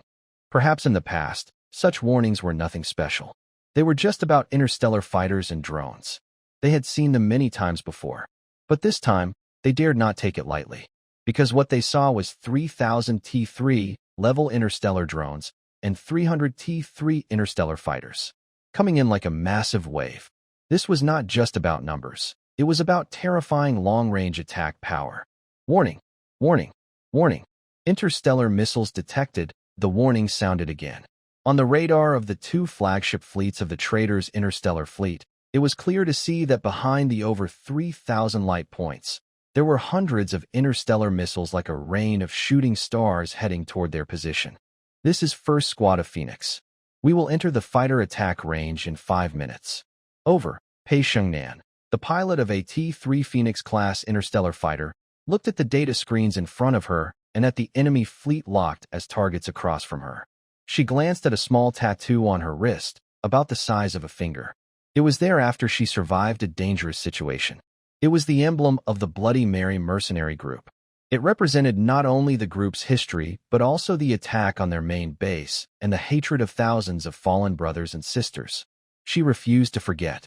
As the former deputy leader of the Bloody Mary mercenary group, she was not only capable of commanding a T-3 interstellar warship like the Xiongling fleet's captain, but also confident as the captain of a T-2 Black Rhinoceros. When the fleet started recruiting interstellar fighter pilots, she joined without hesitation. She had extensive experience flying interstellar fighters. If it weren't for the lack of leadership in the Bloody Mary mercenary group, she would prefer flying fighters over commanding warships. Especially now, flying this T-3 Phoenix-class interstellar fighter. She was lucky to be among the first pilots to test it. From the moment she sat in this T-3 Phoenix fighter, she felt as if something was entering her body, merging with her.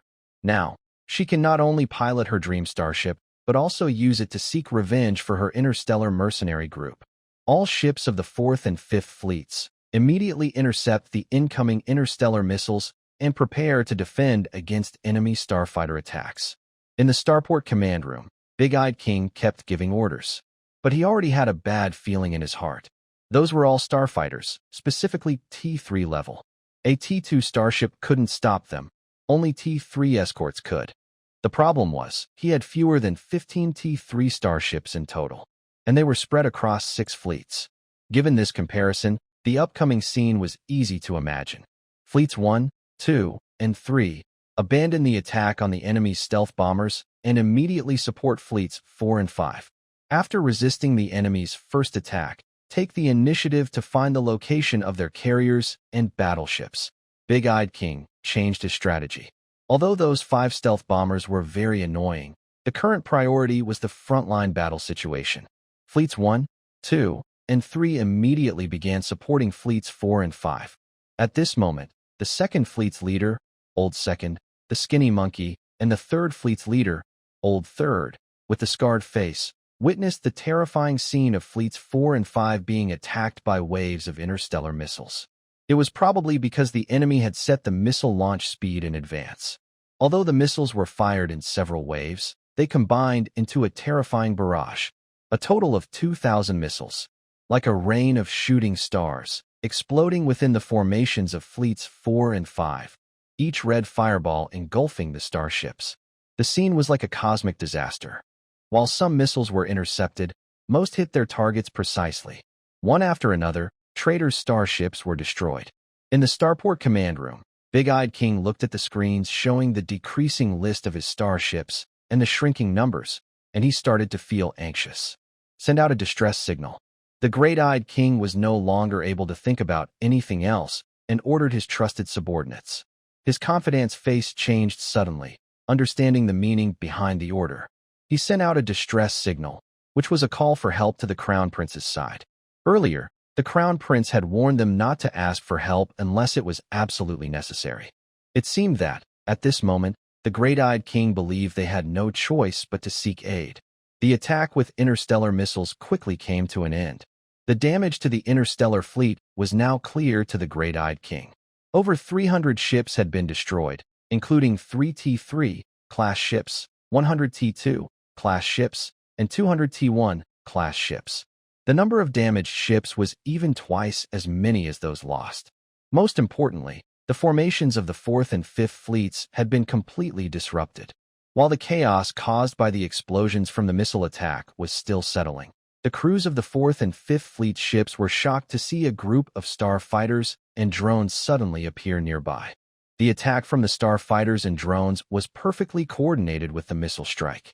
The drones launched first, dividing into small combat teams to attack mainly the main ships of the enemy fleet, including some T2 class flagship ships like battleships and cruiser-type ships. In past battles, these proud starships would have been intimidating, but now they were being beaten badly. Their weak defenses were no match for the drones, which were like shooting mosquitoes with a pistol, completely useless. And this was just the beginning. There were even more terrifying starfighters coming. 300 T3 class Phoenix starfighters targeted the enemy's T3 class ships. They charged forward with their shields up, ready to fight. 4th Fleet flagship, warning. The ship is under attack. Armor strength remaining, 65%. Warning. The secondary gun on position 4 has been destroyed. The flagship's captain was frantic. Although the Great-Eyed King kept issuing commands, his control system was already in chaos. Suddenly, he stared in shock at the scene before him. He saw several very long, flat-shaped interstellar fighters appear above his flagship. They appeared suddenly, never seen during previous reconnaissance missions. Their shapes and outlines. They are stealth interstellar bombers.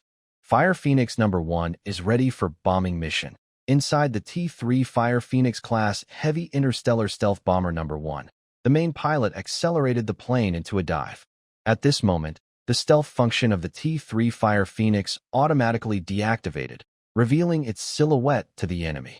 It was clear that the enemy ship's intercepting fire was focusing on their position. It looked like a "please don't come closer" attitude. The co-pilot began entering the target locations for the interstellar bombs on the control panel. Target lock complete. The first batch of candies will be dropped in 15 seconds, the second batch in 30 seconds. Other T3 Fire Phoenix fighters were performing the same task. Soon, these fighters entered attack range. Their streamlined bodies' bellies automatically opened, revealing doors with 50 onboard particle energy bombs inside. One by one, the interstellar bombs were released. The crew on this T3 interstellar destroyer could hear deafening explosions. These were the sounds of bombs detonating on the ship's hull. Some crew members in the cabins were even worse off. As soon as they heard the noise, they were swallowed by terrifying explosions. The bombs tore through the hull, creating gaping holes. It was like a piece of bread being eaten by piranhas. After 10 T3 Fire Phoenix fighters took turns bombing, the T3 interstellar destroyer was officially declared out of service. Report. Fire Phoenix number 1 has completed the bombing mission. All interstellar bombs have been dropped. Now, returning for resupply. The pilot looked at the still-burning T3 interstellar destroyer. After reporting the news, the main pilot jokingly said to the co-pilot behind him, "Looks like these guys really like our candies. Whether they like it or not, they have no right to refuse," the co-pilot replied confidently. The first group of T3 Fire Phoenix class heavy interstellar stealth bombers completed their bombing run and are now returning to hiding mode. Within just 5 minutes of intense fire, all the ships in the 4th and 5th Fleet's T3 class interstellar warships lost their fighting ability. More than half of the remaining T-2 interstellar warships were also destroyed. Before the two fleets could even engage the enemy, they were quickly overwhelmed. T-3 Fire Phoenix-class heavy interstellar carrier. Bridge Zhaochen sat calmly in the captain's chair, admiring the beautiful view. In front of him was a list of enemy interstellar warships. Based on the last reconnaissance before the attack, the enemy had over 3,000 ships, organized into 6 fleets. Every so often, one fleet would rest at the starport, while 5 fleets stayed on guard around it. Each fleet had about 500 ships, more than usual for standard military groups. These traders' fleets were not as well built as regular armies, so they increased their numbers to boost strength. Among the 3,000 ships, there were 30 T3 class ships, 1,000 T2 ships, and 2,000 T1 ships. The traders' T2 fleet was quite large, much more than the second-rate forces in the Dark Reef region. The T3 ships included 1 T3 Dragon Crocodile-class battleship, 2 T3 Flame Lion-class heavy cruisers, 3 T3 Horned Rabbit-class cruisers, 10 T3 Knight-class destroyers, and 14 T3 Guard-class frigates.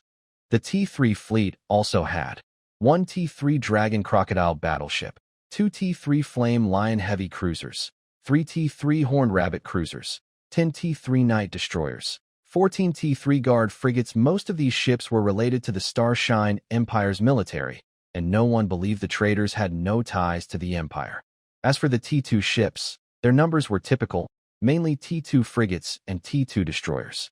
In Zhao Chen's attack, he destroyed nearly 20 T3 ships. It is worth noting that the flagship of the Second Fleet and the flagship of the Third Fleet, both T3 Flame Lion-class heavy interstellar battleships, survived without being attacked by the first wave of T3 Illusion Sting-class light interstellar stealth bombers. At this point in the battle, on Zhao Chen's side, only a few dozen T3 interstellar drones were lost, yet they had already destroyed over 500 enemy starships. There are still nearly 500 starships trapped inside the starport, unable to escape. Deputy Captain Chi Tong couldn't hide her excitement and thrill as she watched the scene of the enemy fleet being destroyed on the screen. She bit her lip, her hand gripping the hilt of her sword at her waist. The blood from her bitten lip was already flowing down her chin. It was as if she saw her main base being attacked, and her comrades suffering and dying painfully. She also saw her fleet being chased, one ship after another, destroyed and falling. The faces and smiles of her former comrades flashed before her eyes like a revolving lantern. Her eyes surprisingly felt a little warm. At this moment, a hand reached out to wipe the blood from her lip. Now is not the time for you to bleed. It's time for them to pay the price. Deputy Captain Chi Tong looked at the smiling commander in front of her, and she responded heavily. Yes, she was here for revenge. She wanted to see the fate of her enemies. Report, the enemy's first, second, and third fleets are about to enter the combat zone. Our T3 Fire Phoenix squadron has almost completed the bombing mission and is now returning for resupply. In 5 minutes, our interstellar drones will also need to return for refueling. In 8 minutes, our T3 Phoenix-class interstellar fighter squadron will need to return for resupply, Lilith reported nearby. I understand. Proceed with our next battle plan, Zhao Chen said. Yes, Lilith responded, then began issuing the second phase of the operation. The interstellar fleet centered around the T3 Phoenix-class heavy carrier starship slowly moved out, openly revealing their position as they appeared directly in front of the enemy fleet. It was as if they were telling the enemy, "My starship carrier is right here. If you have the courage, come and fight me." Report, the enemy fleet has appeared within our radar range. We have detected over 60 starships, including a T3 class heavy carrier starship. My subordinate quickly reported to the commanding officer. The commander immediately noticed it because the enemy showed no attempt to hide. He looked at the screen showing a huge gray starship. That is the T3 carrier starship. It looks completely different from any T3 carrier starship he knew. Who exactly is this attacker? Over 60 starships? Looking at the 60 or so starships with a uniform gray color on the screen, he could roughly identify their types by their shapes. But there was no record of these starship designs in the database. Some of them appeared to be T3 starships. For these unknown starships, they shouldn't normally attack without reason. But they had a T3 heavy carrier starship. If they couldn't destroy this mother ship, the starfighters and drones would keep attacking in waves. This would only cause their starships to slowly die out. No time to delay.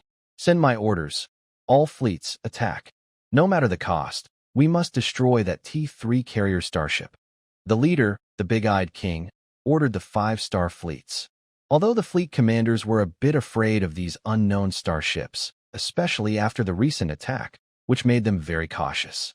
The power of star missiles, the dense star fighters, and drones were terrifying. But the leader was right. To win this battle, they had to get past that T3 heavy carrier starship. 2,000 starships started attacking actively, aiming directly at the T3 heavy carrier starship. T3 Phoenix-class heavy carrier starship, bridge, the enemy fleet, is approaching. If they aren't intercepted, they could threaten our T3 heavy carrier starship within 15 minutes, said Vice Captain Red-Eyed beside him. Don't block too tightly. Let some pass through. Zhao Chen raised his hand and deliberately created a few gaps in the entire defensive formation. Red-Eye immediately understood the commander's intention. If the defense had no flaws, the enemy star fleet would definitely try to break through at all costs, trying to open a gap. But if the Xianlong fleet intentionally left some gaps, it would give the enemy a specific attack route.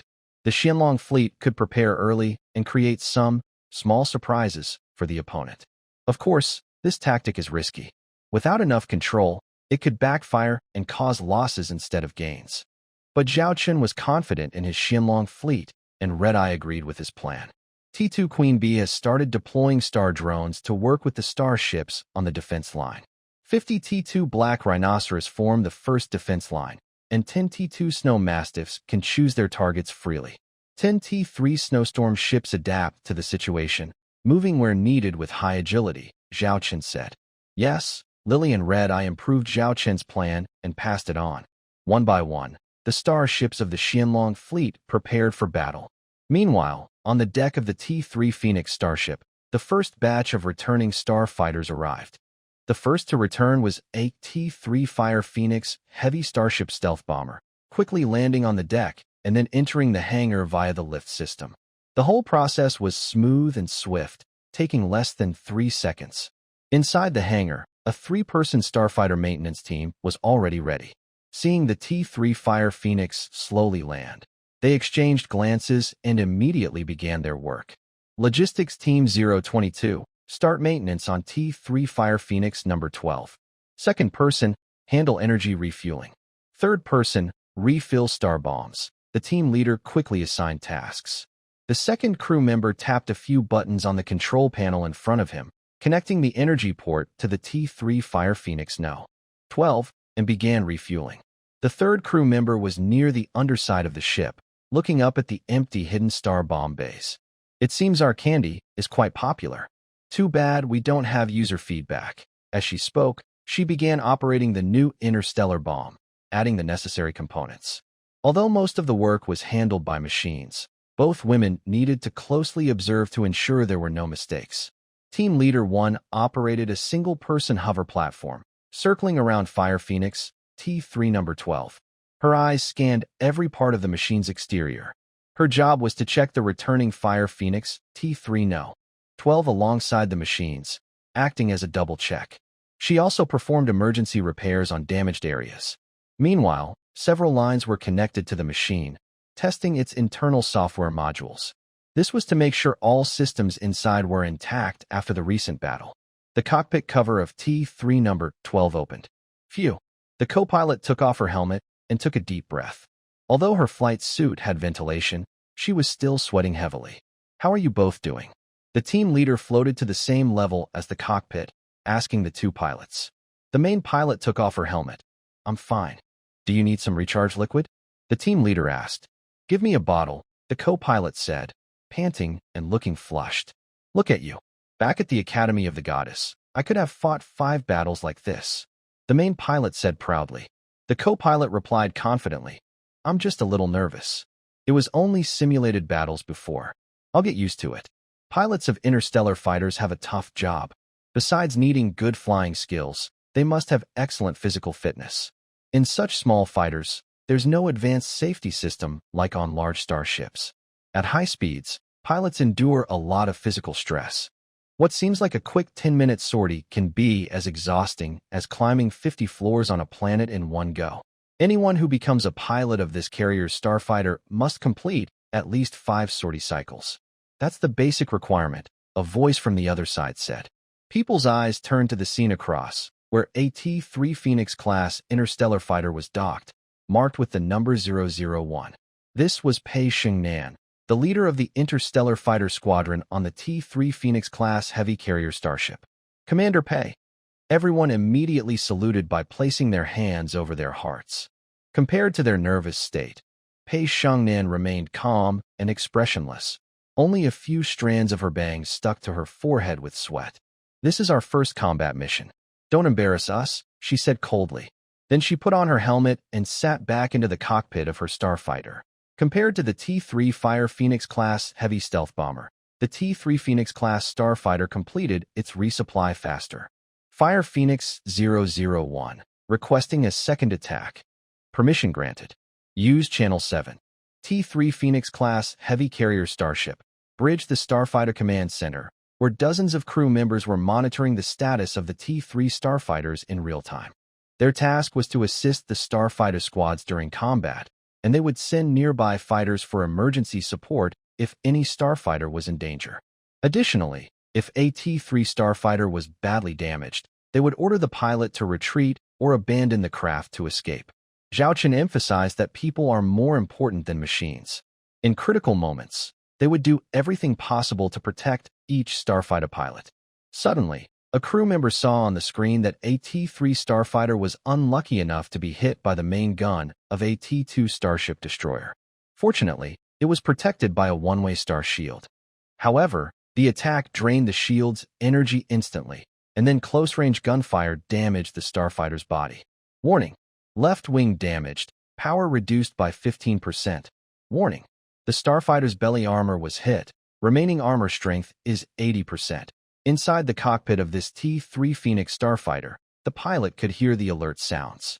Phoenix 203, immediately retreat from the battlefield. I have ordered the nearby friendly fighters to cover you. Please withdraw now, the support crew kept shouting. Understood. Phoenix 203, beginning to return to base. Although feeling reluctant, the pilot still followed orders and turned back. On the way back, the interstellar fighter continued to be attacked. Warning: the compressed oxygen inside the craft is leaking. Oxygen supply will run out in 5 minutes. Warning: the craft's power has dropped by 46%. The pilot could feel the fighter trembling and shaking more and more. Buddy, this is our first mission, so no matter what, you have to bring me back safely. Phoenix 203, I've detected serious damage to your craft. You only have 5 minutes of oxygen left. I suggest you abandon the ship. I will contact the T-3 Andromeda to send a rescue drone to help you, the support crew said worriedly. This is Phoenix 203. I can still hold on. I can fly my fighter back. The support crew shouted. Phoenix 203, don't forget what your commander told you. Your safety comes first. If we lose the fighter, we can rebuild it. But if you're gone, that's really the end. The pilot looked at her control panel, watching the red numbers flashing. She calmly said, This is Phoenix 203. I understand the situation. According to the manual, my fighter is still salvageable. Please let me try a little longer. I really don't want to give up my fighter. The support crew bit her lip and looked at the data on the T-3 Phoenix-class fighter 203. She warned, one last time, once your power drops to 50%, you must abandon the craft to protect yourself.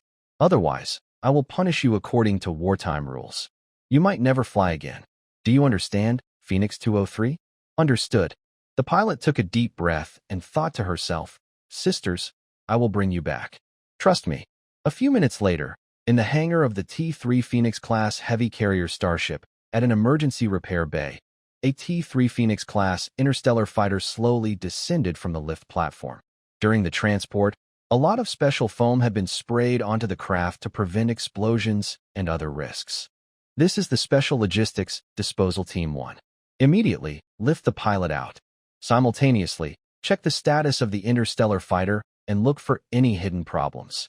Crew members in special work suits begin to rescue and inspect the battered interstellar fighter. The fighter's cockpit cover is damaged and cannot open normally. Activate the emergency ejection system. After several attempts to open the cockpit, the staff used software to trigger the emergency device. With a certain sound, the entire cockpit cover ejects, revealing the cockpit inside. The staff quickly operate robotic arms to lift the pilot out and place her on a prepared medical stretcher. They remove her gear and check her condition. The pilot is unconscious but not in danger. There are no visible injuries on her body. At this moment, the pilot opens her eyes. She looks dazed, staring at the battered T-3 Phoenix-class interstellar fighter. I brought you back." Then, she falls unconscious again, but her face looks much more relaxed. The staff exchange glances, feeling great respect for her. Although her actions were risky, they understand her deep attachment to her starship. The assistant crew member responsible for Phoenix 203 breathes a sigh of relief when she hears the pilot is safe. If anything had happened to her, she couldn't forgive herself. However, the damage to Phoenix 203 means it probably can't participate in this battle anymore. After some simple repairs in the hangar to fix minor issues, the fighter will be temporarily stored there, awaiting return to the starship for major repairs.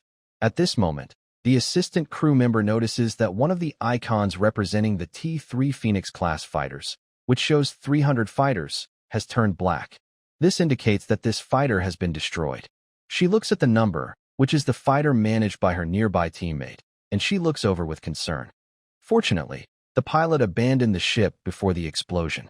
The unmanned medical pod from T-3 Andromeda has taken her in, and she has safely returned. Her vital signs are normal, her teammate says with a faint smile. Although the crew members are safe, she feels a little sad about the first T-3 Phoenix-class interstellar fighter that was lost under her command. "Don't think too much. You've handled everything very well. Remember what our commander said. The lives of pilots are more important than the starships." She comforts her teammate. This battle has been going on for nearly an hour. Although the enemy fleet's current goal is to break through the Dragon frigate fleet's defenses and attack the T-3 Phoenix-class heavy carrier starship, the enemy fleet seems to be stuck in a swamp. No matter how they struggle, they can't escape and are sinking deeper. The T-2 interstellar ships are incredibly tough. The T-2 battleships have terrifying firepower, and the T-3 interstellar battlecruisers are incredibly fast. Their presence makes the enemy ships suffer constantly. While the traitors' fleets are fighting hard, suddenly, several strange-looking stealth drones appear out of nowhere around the 2nd and 3rd Fleet flagships. At the same time, for T-3 Stormwind ships suddenly rush toward these two flagships. T-3 Phoenix-class heavy carrier starship, Bridge, execute the 3rd step of the plan. T-2 Black Knight Mech prepare for jump support, Zhao Chen says, watching the scene. 10 T-3 White Phoenix electronic warfare stealth drones start targeting the two flagship T-3 Flame Lion-class heavy starship cruisers with electronic interference. T-3 Phoenix-class heavy carrier starship, Bridge. Zhao Chun controls the captain's chair, floating to a section of the bridge. "How is it going?" Zhao Chen asks.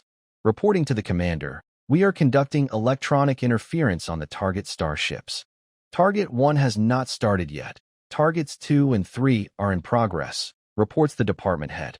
At this moment, a crew member shouts, "White Phoenix Unit 1 electronic interference has begun.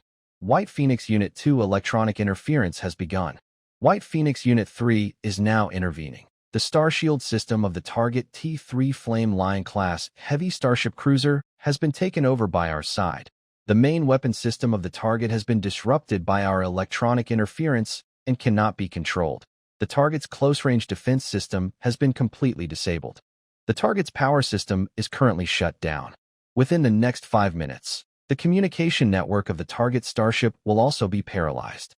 Zhao Chen looked at the 3 simulated holographic images in front of him. 2 of them showed the flagship of the enemy's 2 star fleets, the T-3 Flame Lion-class heavy starship cruiser. Around these 2 target ships, 5 T-3 White Phoenix electronic warfare drones hovered, actively disrupting their electronic systems and interfering with or taking control of many of their electronic devices and programs. The remaining target was not yet active. The hologram clearly displayed the trading star port. 10 T-3 White Phoenix drones circled around, ready to attack at any moment. Meanwhile, 2 T-3 Blizzard ships were rapidly approaching the 2 target starships. Second Fleet of the Traders, flagship. Old Second Monkey sat on the bridge, watching the lights suddenly dim and the control screens malfunction. His face showed shock. "What's going on?" he immediately asked his subordinates. "It seems we've been hit by strong electronic interference. Many devices aren't working properly. Even our power system has shut down," his subordinate replied nervously. "This isn't just a rumor about new military technology. Only T4 starships are equipped with such systems.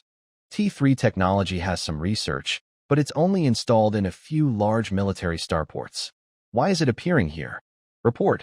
We've detected 5 unidentified star drones hovering around us. Likely the ones causing the electronic interference." His subordinate sent some images. Old Second Monkey examined the images carefully. They showed flat, slightly larger star drones. Suddenly, a surprising thought crossed his mind. Could it be that electronic interference technology has become miniaturized? He had heard that the Starshine Empire was researching this, but it had not been achieved yet. What is really going on? Who are these attackers, and where do they come from? The second, Skinny Monkey felt very scared. Compared to powerful enemies, the unknown fear was even more frightening. Suddenly, the sound of the ship being hit by cannon fire came from the armor, causing the entire bridge to shake violently. Report. Our ship has been hit. The right side armor has been broken. Report. An unknown craft has invaded our interstellar battleship. Report. Request to deploy the onboard mobile units. These continuous messages left the second, Skinny Monkey unsure of how to handle the messy situation. Outside, 2 T3 Storm Snow ships' main guns were dimming their lights. The T3 Flame Lion-class heavy starship that was attacked had a large hole blown in its armor. Then, the Storm Snow ships opened their hatches, revealing T2 Black Knight mechs in standby mode inside. Black Knight Team 1, prepare to jump into battle. The T2 Black Knight mech raised its arm, aiming at the hole in the enemy's ship. It used a metal chain gun attached to it, with a chain claw stabbing into the enemy ship's hull.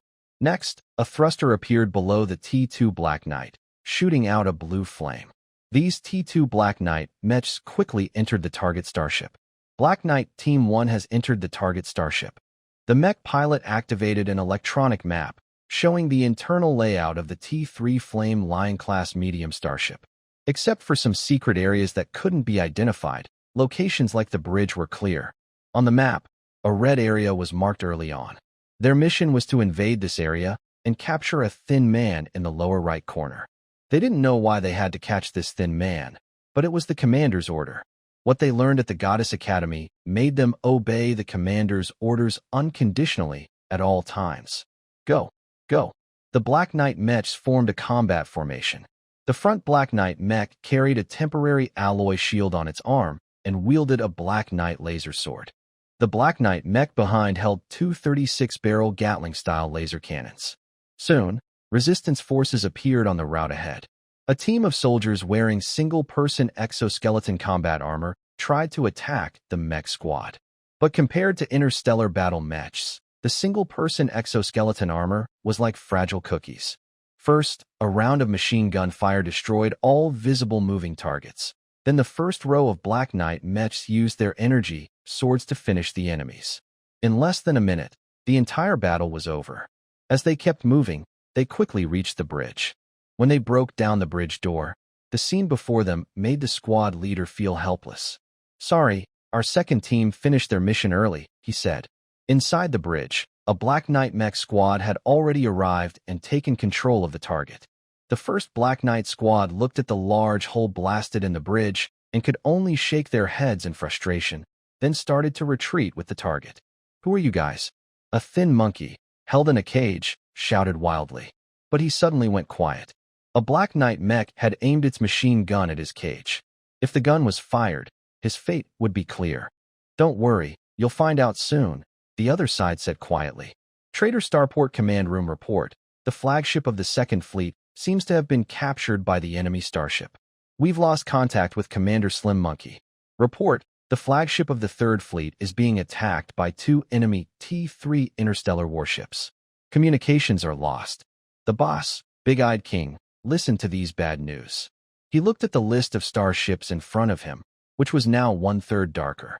So far, he had lost over 1,000 starships, mostly T3 and T2 interstellar warships.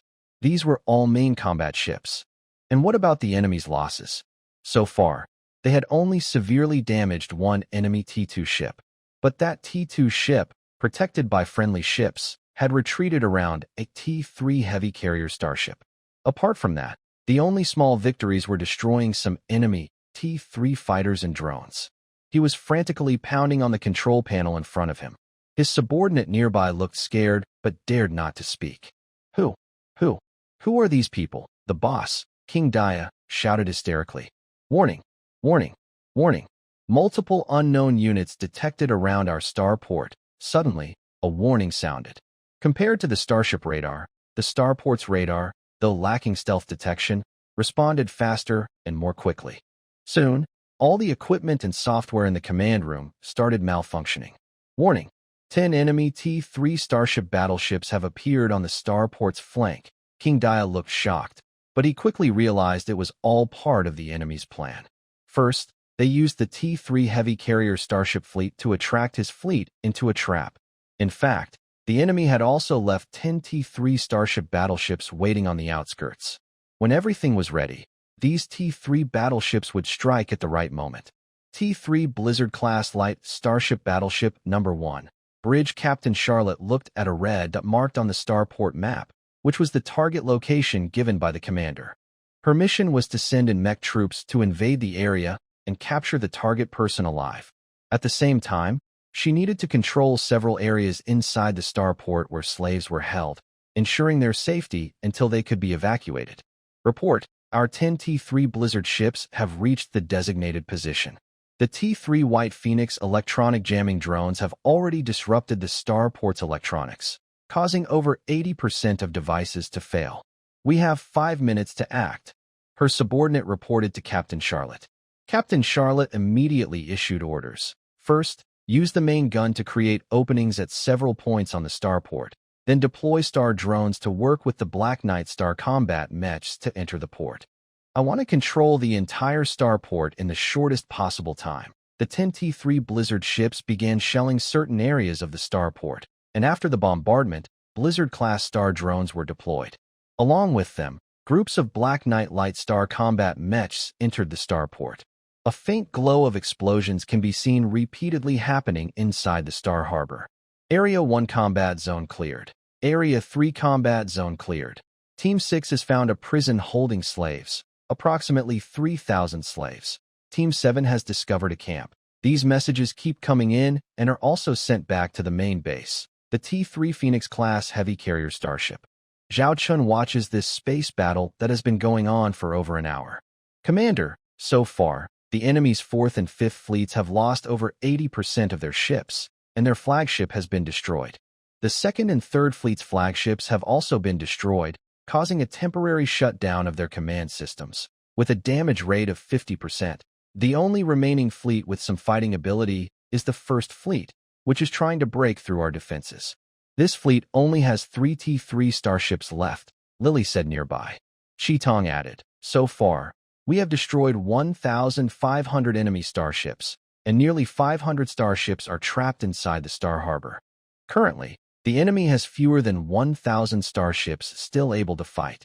Among them, 3 T3 starships remain, fewer than 200 T2 starships are left, and over 800 T1 starships. Our fleet's losses are as follows. 1 T3 Blizzard 07 starship has run out of shield energy, with 70% of its overall strength remaining, and has been ordered to retreat to the second line of battle. 1 T2 Black Rhinoceros was heavily damaged and has retreated. 5 T2 Black Rhinoceros ships have their armor strength reduced to 50% and have also been pulled back. On the T3 Phoenix, losses include 5 T3 Starfighter ships and 17 severely damaged ones. 1 T3 Fire Phoenix bomber was heavily damaged but managed to return safely. 103 T3 Black Phoenix drones were lost, with over 400 severely damaged. So far, 79 personnel are injured, and 232 have minor injuries of various degrees. All have been taken to T3 Andromeda for treatment, with no reported fatalities. Such a magnificent battle report. Zhao Qin cannot help but be amazed by it. This is the terrifying combat power of an elite interstellar fleet. It demonstrates the battlefield dominance of the T-3 heavy carrier starship, one of the main battleships. Of course, this success also relies heavily on the combined efforts of the T-3 Phantom Stinger-class light interstellar stealth bombers and the T-2 Lion King-class heavy interstellar missile ships. Currently, the Dragon Falcon fleet strategy is to use the T-3 Phantom Stinger and T-2 Lion King for a two-step attack. First, a quick strike to eliminate the enemy's strongest starship, then a powerful bombardment to cause chaos. Afterward, they send in many starfighters and drone swarms to finish off the remaining enemies. Next, the main fleet engages in direct combat, relying on the fierce fighting abilities of the T-3 Blizzard, T-2 Snow Mastiff, and T-2 Black Rhinoceros to win the battle. There is also a notable performance from the T-3 White Phoenix electronic warfare drone. Report: the target, Monkey, has been captured. Report: the target, Scarface, has been captured. Report: the target, Big-Eyed King, has been controlled. 1/3 of the spaceport area is now under our control. Hearing these good news reports, Zhao Chun looked at the nearby Crimson Eye, who couldn't hide her excitement.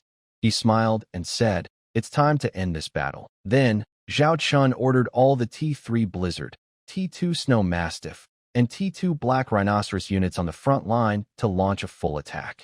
Fight separately. Destroy all enemy ships. Wait a moment. I will let you personally avenge your enemies, Zhao Chun said with a smile, looking at Crimson Eye. Crimson Eye's eyes were already moist, and she was struggling to control her emotions. She raised her hand, slowly took off her mask, placed her hand holding the mask on her chest, and saluted Zhao Chun. "Commander, on behalf of my fallen comrades in the Bloody Mary mercenary group, thank you. Really, thank you so much." As she spoke, tears of blood flowed from her crimson eyes. At this moment, Zhao Chun finally saw the true face of this crew member. There was a small red horn on her forehead. There is a red horn on the left side of her forehead, and there is also a broken horn on the right side, which looks like it was cut off by a sharp tool. The right side of her face, covered by the mask, is not much different from the left side, with some black stripes. It seems the mask is meant to hide the red horn on her forehead. The red horn and the black patterns on her cheeks remind Zhao Chun of some knowledge he learned at the Starship Military Academy. The demon race is known for their strong fighting skills. They are often called naturally born warriors. Their appearance is similar to humans, but they have horns and black irregular patterns on their bodies. "Are you from the demon race?" Zhao Chun asked. Red-eyed girl nodded. "Yes, I used to belong to the demon race, but for some reason, my parents and our clan were hunted down. We escaped from the demon race and wandered to the area of the Galactic Alliance many years ago." "Wandered here?" "According to records, the demon fleet once appeared in the territory of the Galactic Alliance, but for some unknown reason, they disappeared afterward," Zhao Chun asked curiously. "The place where the demon race lives is very far from here, in terms of direction. The mechanical race is right in the middle, so traveling there is very difficult. Plus, the demon race has been fighting their enemies for many years. It's similar to the relationship between your Galactic Alliance and the mechanical race. Naturally, they don't have time to get involved in distant universe affairs. That's why my parents chose to escape here. Here, as long as we hide our horns, no one will recognize us as demons," Red-eyed girl explained. "So, there is a story behind her. Report: we have completely taken control of the target starport. The boss of the traitors, the Big-Eyed King, has been captured by our mecha team and is on the way to be transported," Lilith reported nearby. "End the battle as soon as possible. They probably sent a distress signal to their master. We need to finish the fight and leave quickly," Zhao Chun ordered. He then looked at Red-eyed girl and said, "We'll talk about your story in detail when we get back. For now, continue with your mission." Red-eyed girl looked a bit surprised at the commander. "What's wrong?" Zhao Chun asked, noticing her surprised expression. "Won't you blame me? I kept it from you. I'm from the demon race," Akai said cautiously. Zhao Chun chuckled. "There's no problem with that. Everyone has their secrets. I just need to know that you are working responsibly for me. Whether you're from the demon race or have horns on your head doesn't matter. But the Galactic Alliance has always been cautious. Since the Demon Star fleet visited and then disappeared a long time ago, our demon race has been one of their closely watched and searched for star races, Akai said with a bitter smile.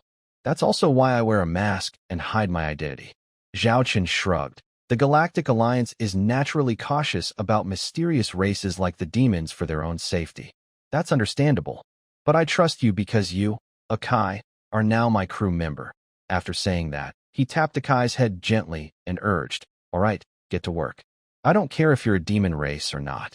If you slack off on duty, you'll get your wages docked. Finally, Zhao Chen couldn't resist teasing her a little. Seeing that Zhao Chen's attitude hadn't changed at all, Akai smiled.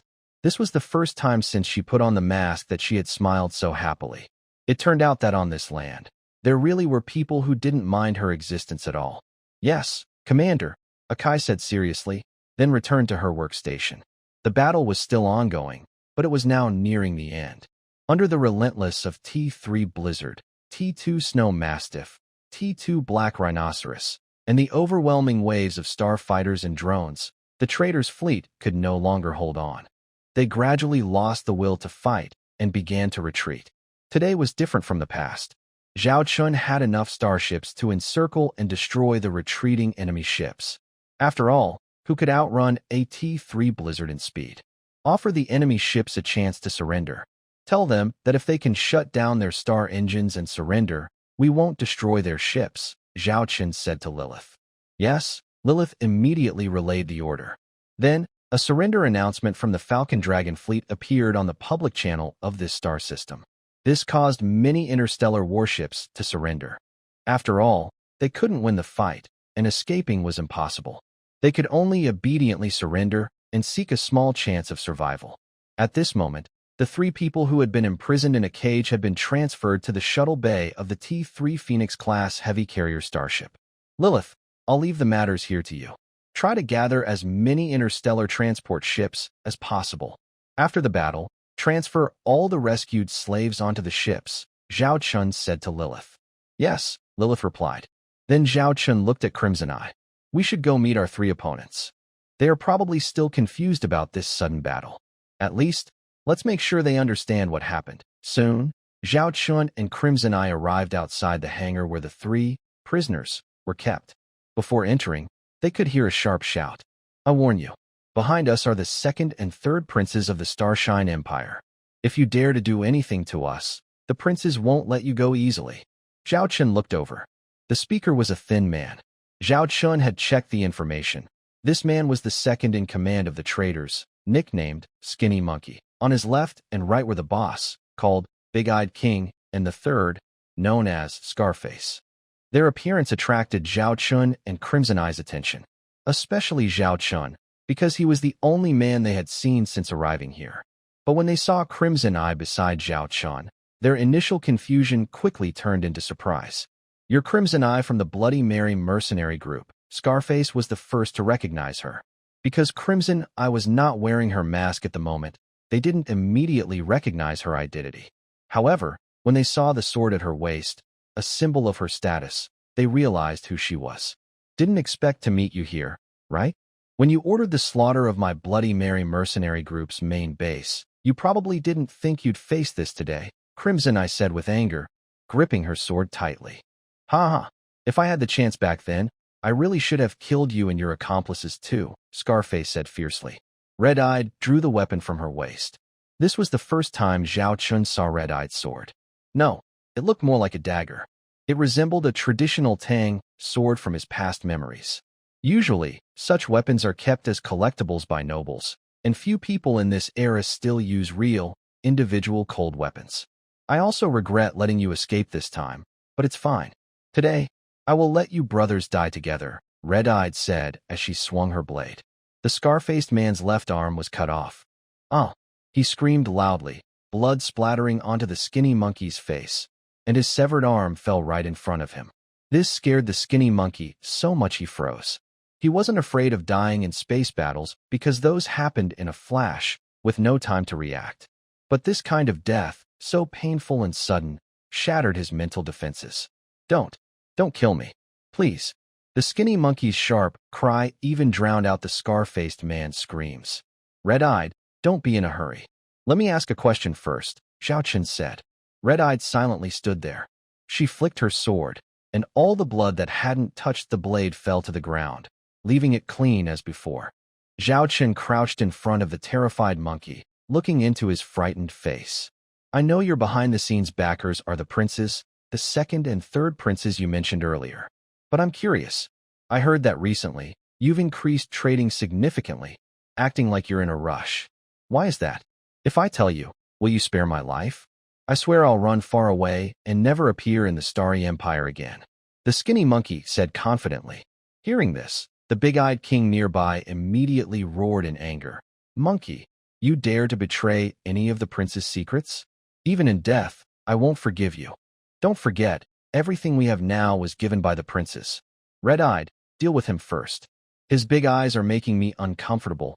Zhao Chen pointed at the big-eyed king. It was clear that this king was very loyal to his masters.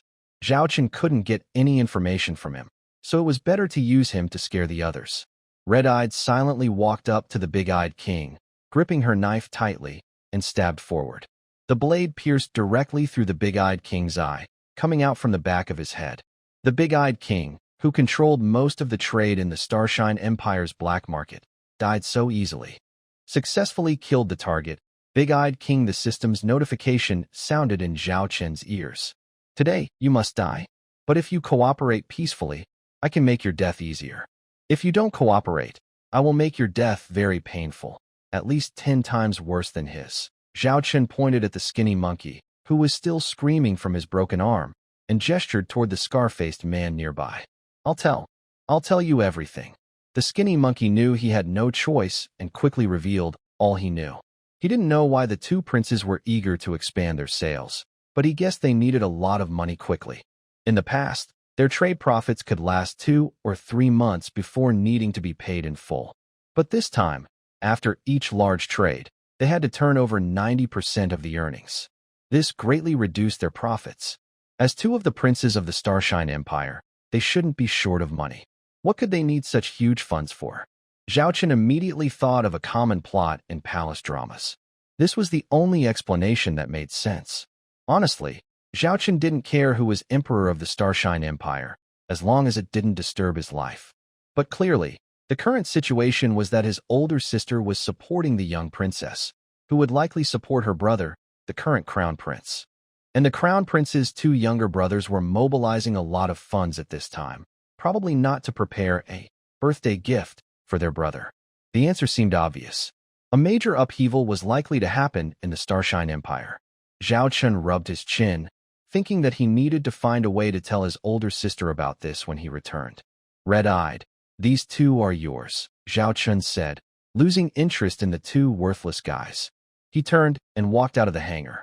He was not willing to get bloodstains on his clothes, even though the clothes had self-cleaning features. Successfully eliminated the target, skinny monkey. Successfully eliminated the target, scarred man. After Zhao Chen left the hangar, he heard the system's alert tone. It seemed that Red-Eye was also too lazy to torment these 2 guys and chose to kill them directly. Side mission, Red-Eye's revenge target, Big-Eye King, Skinny Monkey, Scarred Man Challenge. Capture one of the targets alive before killing them. Reward, 3,000 system points. Side mission completed, reward available. Challenge completed, reward available. The system's pleasant notification sounded in his mind. Zhao Chen knew his T4 interstellar battleship, Little Treasure, was already calling to him. He couldn't wait to enjoy the charm of his new ship. But there were still some things to handle first.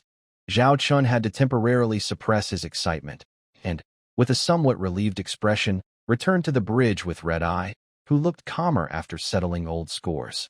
Commander, we have counted all the slaves. There are a total of 120,000. Of these, 50% are humans, 39% are half-orcs, and the rest are various interstellar races, mostly humanoid, Lilith reported to Zhao Chen. How many interstellar transport ships have we collected? Can we take all these slaves away? Zhao Chen asked. With the interstellar warships we captured, it's practically no problem to take all the slaves, Lilith replied. Zhao Chen ordered, transfer these slaves to the warships as soon as possible. I believe the reinforcements for the 2 princes are already on their way. We must evacuate quickly. Understood. In about an hour, the battle here will be completely over. Within the next 3 hours, all slaves and movable resources should be evacuated. Anything that can't be moved will be destroyed on sight, Lilith said. Don't forget to prepare a gift for the two princes, Zhao Chun said with a slight smile. After giving instructions, Zhao Chun sat in the captain's chair to rest his eyes. In fact, he opened the system interface, eager to indulge himself with his little darling. Challenge task rewards claimed. Received 9,000 system points. Zhao Chun's system points immediately began to increase. System points, 9,500, but this wasn't the most important thing. Zhao Chun's main focus was on another generous system reward. Side mission reward claimed. Received technical blueprints for T4 Bright Light, class interstellar jump ship. Interstellar jump ship? What kind of strange ship is that? I've never seen it in the Imperial Star learning materials. Zhao Chun checked its detailed data. Bright Light class interstellar jump ship type. Interstellar support ship technology level. T4 hull armor strength. 3,600 to 3,800 units star shield energy. 30,000 units warp drive. Level 8 warp drive captain length. 2,800 meters mass. 890,000 tons crew. 500 people ship weapons. None special ability. Bright Light type jump gate. Zhao Chun frowned slightly. The basic data of the ship didn't seem impressive, and the strangest part was that it had no weapons at all, not even basic close-in defense guns. Even the T3 Andromeda-class medical ship has its own close-in guns for some defense. The only thing that stood out was the Bright Light type jump gate. Zhao Chun focused on examining this ship technology. When he looked, he was stunned. Bright Light type jump gate. The T4 Bright Light class interstellar jump ship is equipped with a wormhole-type Bright Light jump engine, which can briefly deploy a small jump gate, allowing a certain size of interstellar fleet to perform group interstellar jumps, as the name suggests. This T4 Bright Light interstellar jump ship itself has no combat power, but it can make an entire fleet appear anywhere at any time. It's not just a simple starship. It can be called a moving stargate. Zhao Chun's breathing quickened slightly at this moment, because he clearly realized the value of this ship. Its strategic importance far exceeds that of any T4 combat starship. Imagine you're at home, holding your wife, eating, drinking, humming a tune. Suddenly, a fleet of interstellar warships appears overhead.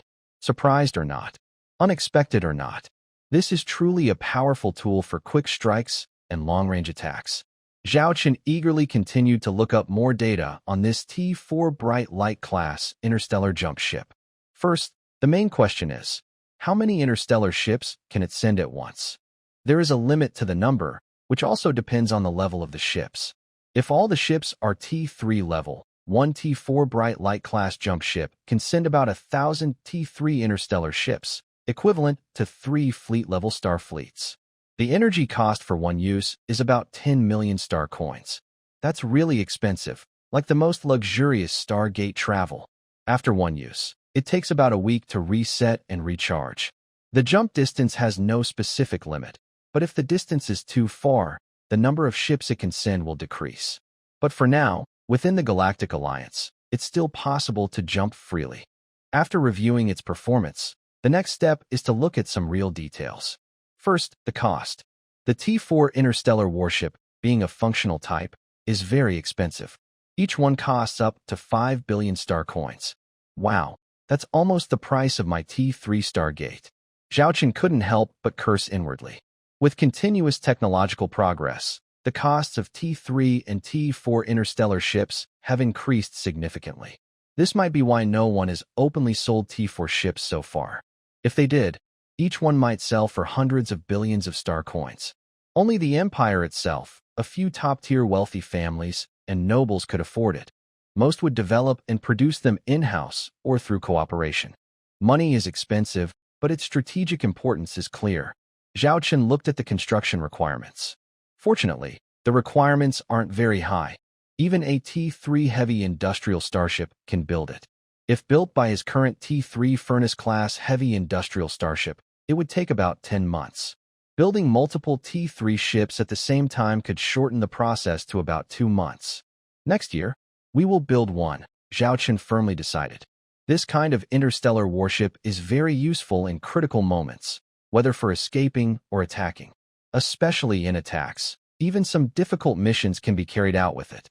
While Zhao Qin carefully studied the T-4 Huiguang-class interstellar jump ship, the battle outside was almost over. Following Zhao Qin's instructions, all the slaves were gathered on the captured interstellar warships. 5 hours after the Qianlong fleet attacked the trading star port, Lilith reported that everything was done. A total of 110,000 slaves and over 100 captured interstellar warships have been prepared. We kept only T-2 interstellar warships, so they won't hinder our retreat, Lilith reported. System mission: rescue the imprisoned slaves. Mission details. There are slaves held in the trading starport and nearby fleets. Rescue a certain number to activate the mission progress. When progress exceeds 90%, you will get a T-3 interstellar warship blueprint. The system mission is complete with 96% progress, and the reward can be claimed. Zhao Qin received a reminder about the mission reward, and he felt quite satisfied. All his previous planning and steps were worth it to complete these 2 system tasks. Then we can prepare to leave, Zhao Qin ordered. Yes, Lilith began arranging the escape route. The Qianlong fleet and the captured T-2 interstellar warships started retreating along the same route they came. Meanwhile, Zhao Qin continued sitting in the captain's chair, collecting his second mission reward. System mission reward received, with over 90% completion. A blueprint for the T-3 Triceratops-class interstellar heavy ship, over 95% completion, 5,000 system points, and 20 mission points. System points: 14,500 mission points, 35 enjoying a boost of system points and mission points, plus a blueprint for a T-3 interstellar ship. This just solved Zhao Qin's urgent need for the T-3 series starship fleet of the Qianlong class. Currently, Zhao Qin's Qianlong fleet has a T-3 Phoenix and a batch of T-2 Lion Kings. Relying only on the T-2 Black Rhinoceros for duties is not enough, so the T-3 Blizzard takes on the role. Although this works temporarily, it will definitely affect the overall attack rhythm. This is not a long-term solution. Now that there is a T-3 heavy starship, the T-3 Blizzard can return to its original combat position. Triassic Dragon-class interstellar heavy ship. Ship type: interstellar. Technology level: T-3. Armor strength: 6,800 to 9,000 units. Star shield energy: 150,000 units. Cruising speed: 160 star speed. Warp engine: level 6 warp engine. Length: 888 meters. Mass: 470,000 tons. Crew: 250. Starship weapons: 200 T-3 6-barrel 600 mm heavy closed defense energy cannons, firing one shot at a time, with no delay. Special features: 3-sided star shield system, short-range mode. After reviewing the data on this T-3 Triassic Dragon-class interstellar heavy ship, Zhao Qin found that it is very similar to the T-2 Black Rhinoceros-class starship. Their design concepts are the same. However, the T-3 Triassic Dragon has greatly improved defenses. The 200 T-3 6-barrel 600 mm heavy closed defense energy cannons are enough to make any enemy think twice. Its star shield system is also very special. It can activate 3 star shields simultaneously, and the shield area is several times larger than normal. This technology has also appeared on T-3 Phoenix-class heavy carriers, which can even activate 6 independent shields at once. The difference with the T-3 Triassic Dragon is that its shield activation range is very broad. Equipped with advanced technology, its shield can extend far beyond normal limits, dozens of times farther. Imagine 10 T-3 Triassic Dragons working together to activate their shields. They could form a giant, seamless, mega shield on the battlefield. This would be made up of 30 independent shields. This also means that the T-3 Triassic Dragon can deploy shields in front of allied ships, acting as a very protective and considerate tank support. Besides its defensive abilities, it also features the symbolic battering ram design of the T-2 Black Rhinoceros, with 3 installed.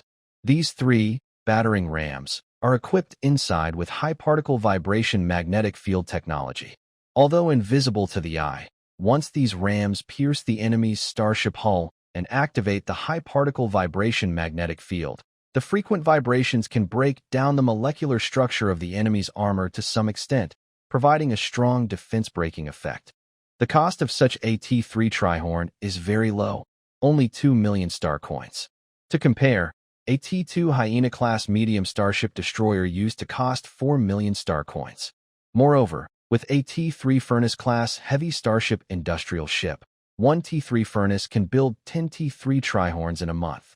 This cheap, durable, and mass-producible design seems to be a common feature of this type of starship. If these starship systems have designers behind them, Zhao Chun is sure that both the T2 Black Rhinoceros and the T3 Trihorn were designed by the same person. With this, the T3 starship of the Xianglong fleet is basically taking shape, Zhao Chun thought happily. This daring expedition did not disappoint Zhao Chun. Not only did he acquire a functional strategic starship, the T4 Wisdom Light-class starship jump drive, but he also gained a T3 Trihorn-class heavy ship. I think I can also complete the quarterly mission now. Zhao Chun opened the quarterly mission interface. Quarterly mission. Exchange for AT3 level auxiliary starship blueprint. Not completed. Number of combat starships. 100, 100/100. Completed. In this year's final quarter's construction plan, the requirement of 100 combat starships has already been met. However, Zhao Chun had not exchanged for the T3 auxiliary starship blueprint earlier due to lack of system points. The rewards for quarterly missions are usually generous, and a T3 auxiliary starship is essential for a well-rounded fleet. Zhao Chun began browsing the system marketplace to find a suitable auxiliary starship. Soon, he locked onto his target. A T3 heavy starship supply ship. Interstellar supply ship, as the name suggests, is a support-type starship designed to supply interstellar warships on the battlefield. Although this supply task can also be performed by industrial ships, their efficiency is less than 1/10 of that of dedicated interstellar supply ships. After all, specialized tasks should be handled by specialized ships. Would you like to spend 8,000 system points and 15 mission points to exchange for the T3 Maiden-class heavy interstellar supply ship? Congratulations! You have received the technical blueprint for the T3 Maiden-class heavy interstellar supply ship. System points, 6,500. Mission points, 20. Quarterly mission completed. Please claim your reward. Zhao Chun's mind moved.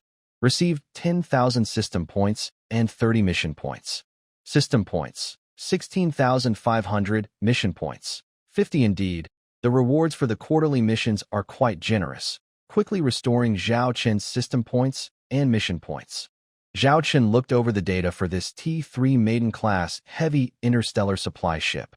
It is equipped with a rapid supply system that can connect to any interstellar warship. It also has a large internal cargo hold, specifically for storing various strategic supplies. Such a T3 Maiden-class ship is enough to meet the needs of a standard troop-level interstellar fleet for expedition operations. For example, Zhao Chun's T2 Lion King-class heavy interstellar missile ship, if fully loaded with the necessary interstellar missiles, would have enough missiles stored to match the amount needed by 100 T2 Lion King ships. It can supply 10 T2 Lion King ships simultaneously, allowing them to launch all their interstellar missiles within 20 minutes and quickly regain their combat strength. Zhao Chun's heart was filled with joy. T4 Wisdom Light-class interstellar jump ship, T3 Triangular Dragon-class heavy combat ship, T3 Maiden-class heavy interstellar supply ship. He has obtained the technical blueprints for 3 types of starships. Once these ships join the Falcon Dragon fleet, their combat power will be further enhanced. Commander, we are preparing to enter warp mode. We expect to return to the Falcon Dragon star system in 5 days, Lilith reported. Let's go home, Zhao Chun said happily. I wonder if those 2 princes are feeling happy about the small gift I left for them. After a few hours, a large fleet of starships appeared in this star area. You could see that the markings on the ships were clearly erased quickly, showing signs of being hurried. Most of these ships were of the type used by the Empire's navy. Report to Commander. We have reached the designated area. On the flagship's bridge, a group of soldiers dressed in Empire uniforms could be seen. The officer called the commander, who had 3 shiny gold stars on his shoulder. Prepare for battle, he said seriously. He had received orders from the third prince and led the fleet to support immediately. He knew that the mission was to respond to a distress signal from a group of traders. He had known about these traders for a long time because he was one of the middlemen between the traders and the prince.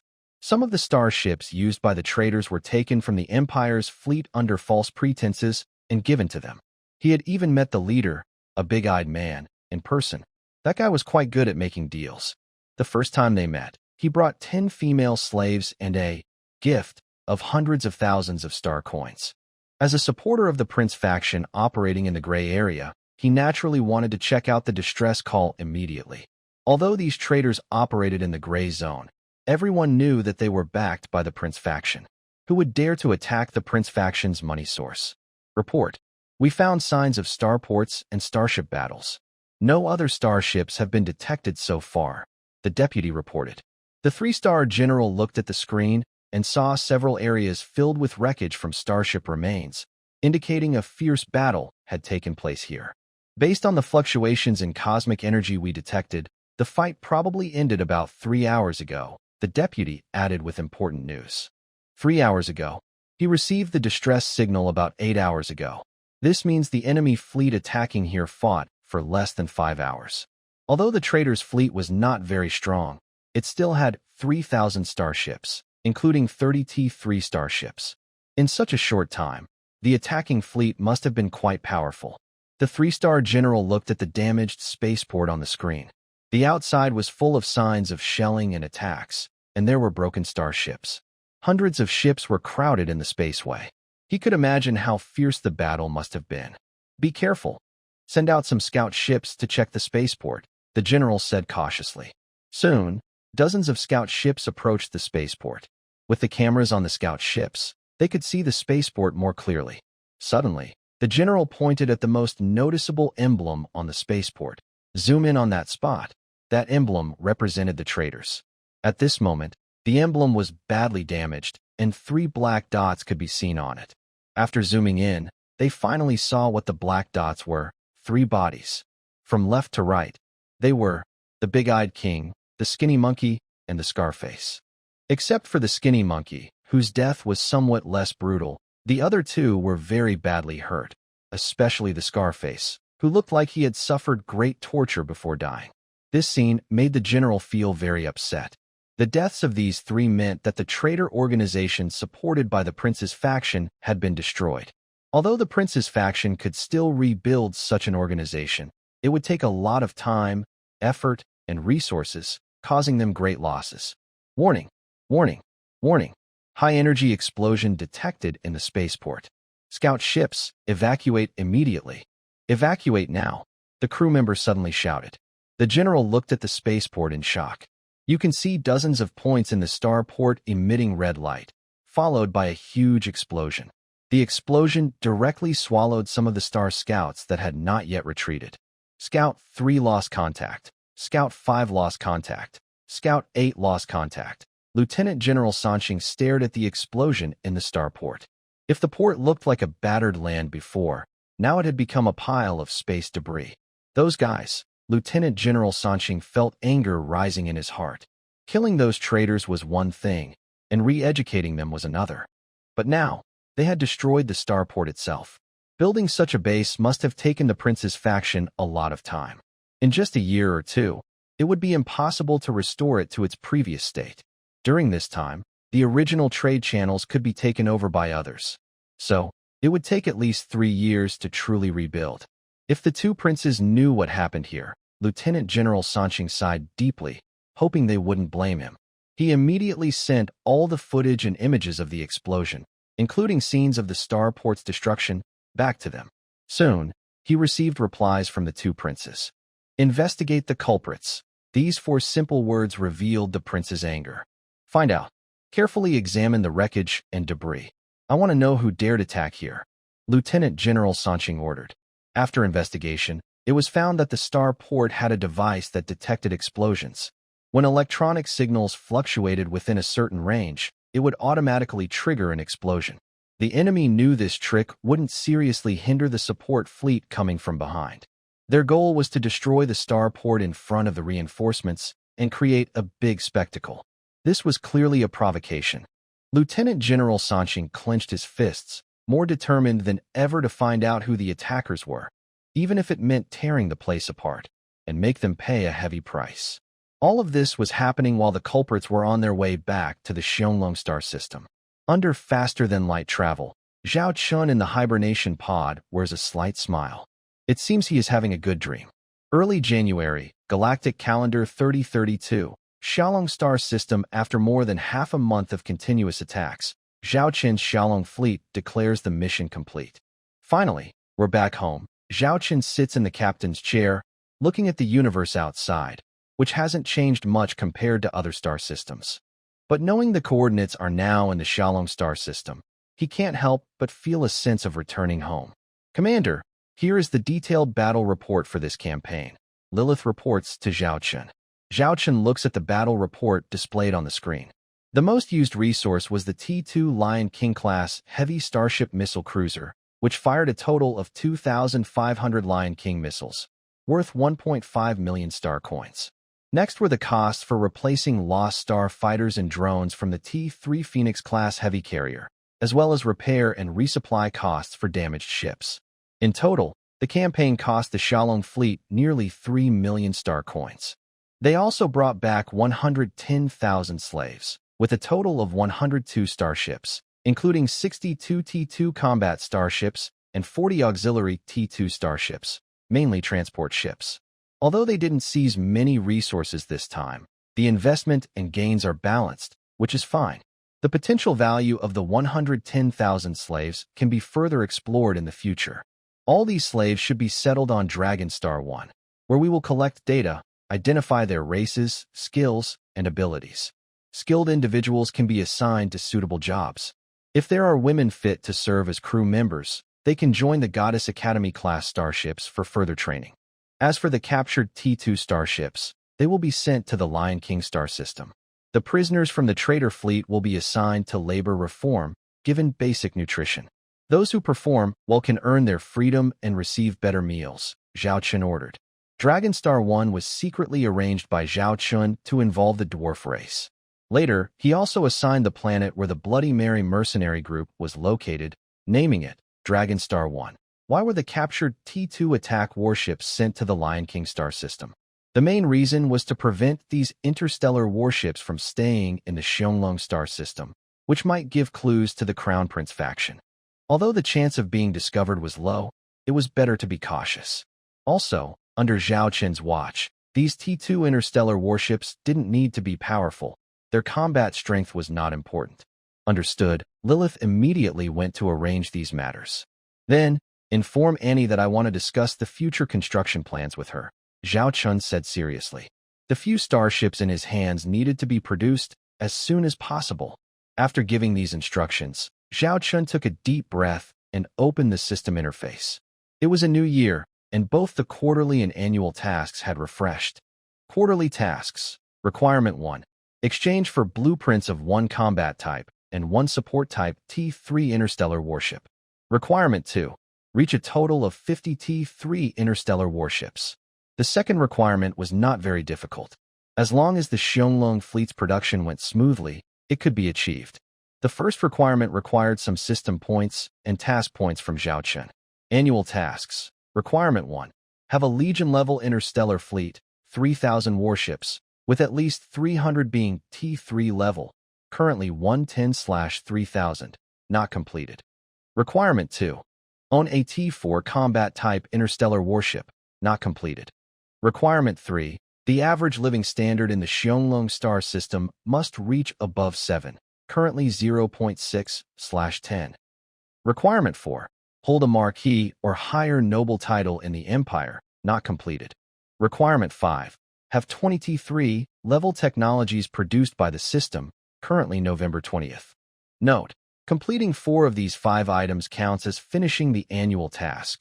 Completing all 5 grants an extra reward, a T5 Starship blueprint. When Zhao Qin saw these annual task requirements, he almost froze. There were really many demands. But when he saw the reminder note, Zhao Qin was struck like by lightning. A T5 Starship? This actually offered the tempting possibility of a T5 level interstellar warship.